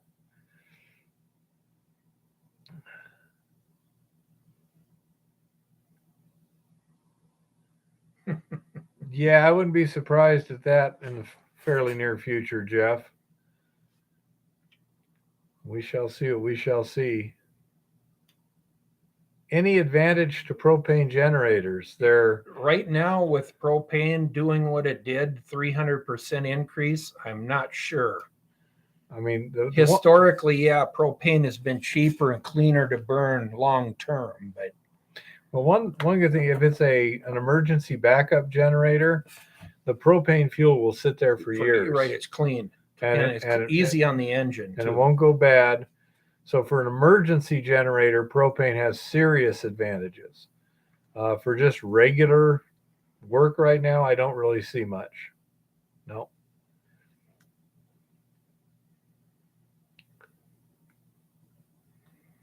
Yep, your longevity and clean oil and Well, I don't know, Mohammed. I know it's a misspelling, but you guys in Australia are spending money towards improving the broads? Sweet. From the pictures I've seen from Bondi I think Beach, he meant the they roads. look pretty good. Yeah, he did. His makeup, the broads.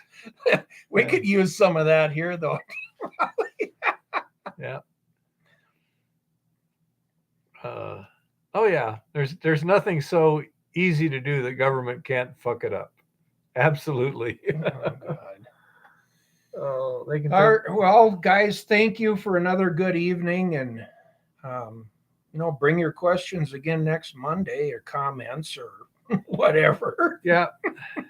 All the harassment that you fling at us. That works too. Just bring it. Bring it. We can take it. Just remember, comments will not be reported. However, they will be graded. Mm-hmm. Okay. Okay. Anyone else? Thanks for everyone. Blind Dude, Chris, Terry, Jeff, everybody. Goldstream, Good night, Mohammed, everybody. Blind Dude, Glenn, everybody that was out there tonight. Yep. I don't know, Mohammed. It's coming. Slacker. Yeah, Slacker. well, I've been doing construction, all kinds of other things instead of gold lately. Terry says good night, Eva. Oh. Thanks, guys. Good night, Lauren. I'll see you tomorrow. Yeah, when I was down just north of Mexico sold it really cheap. And so a lot of people would run their pickups on propane because they go across the border and get it like super cheap. Also, if you ran in Mexico, the propane is a lot more reliable than the gasoline was. Night, Mohammed, gold miner. Thank you, Mr. Virtue. Lauren too. Forgot he was out there. Oh yeah. hanging in there. Hey, BC. Hey, BC. Good night. Good night, Y'all take everybody. care. Have a safe evening. Happy prospecting and keep it safe out there. Oh.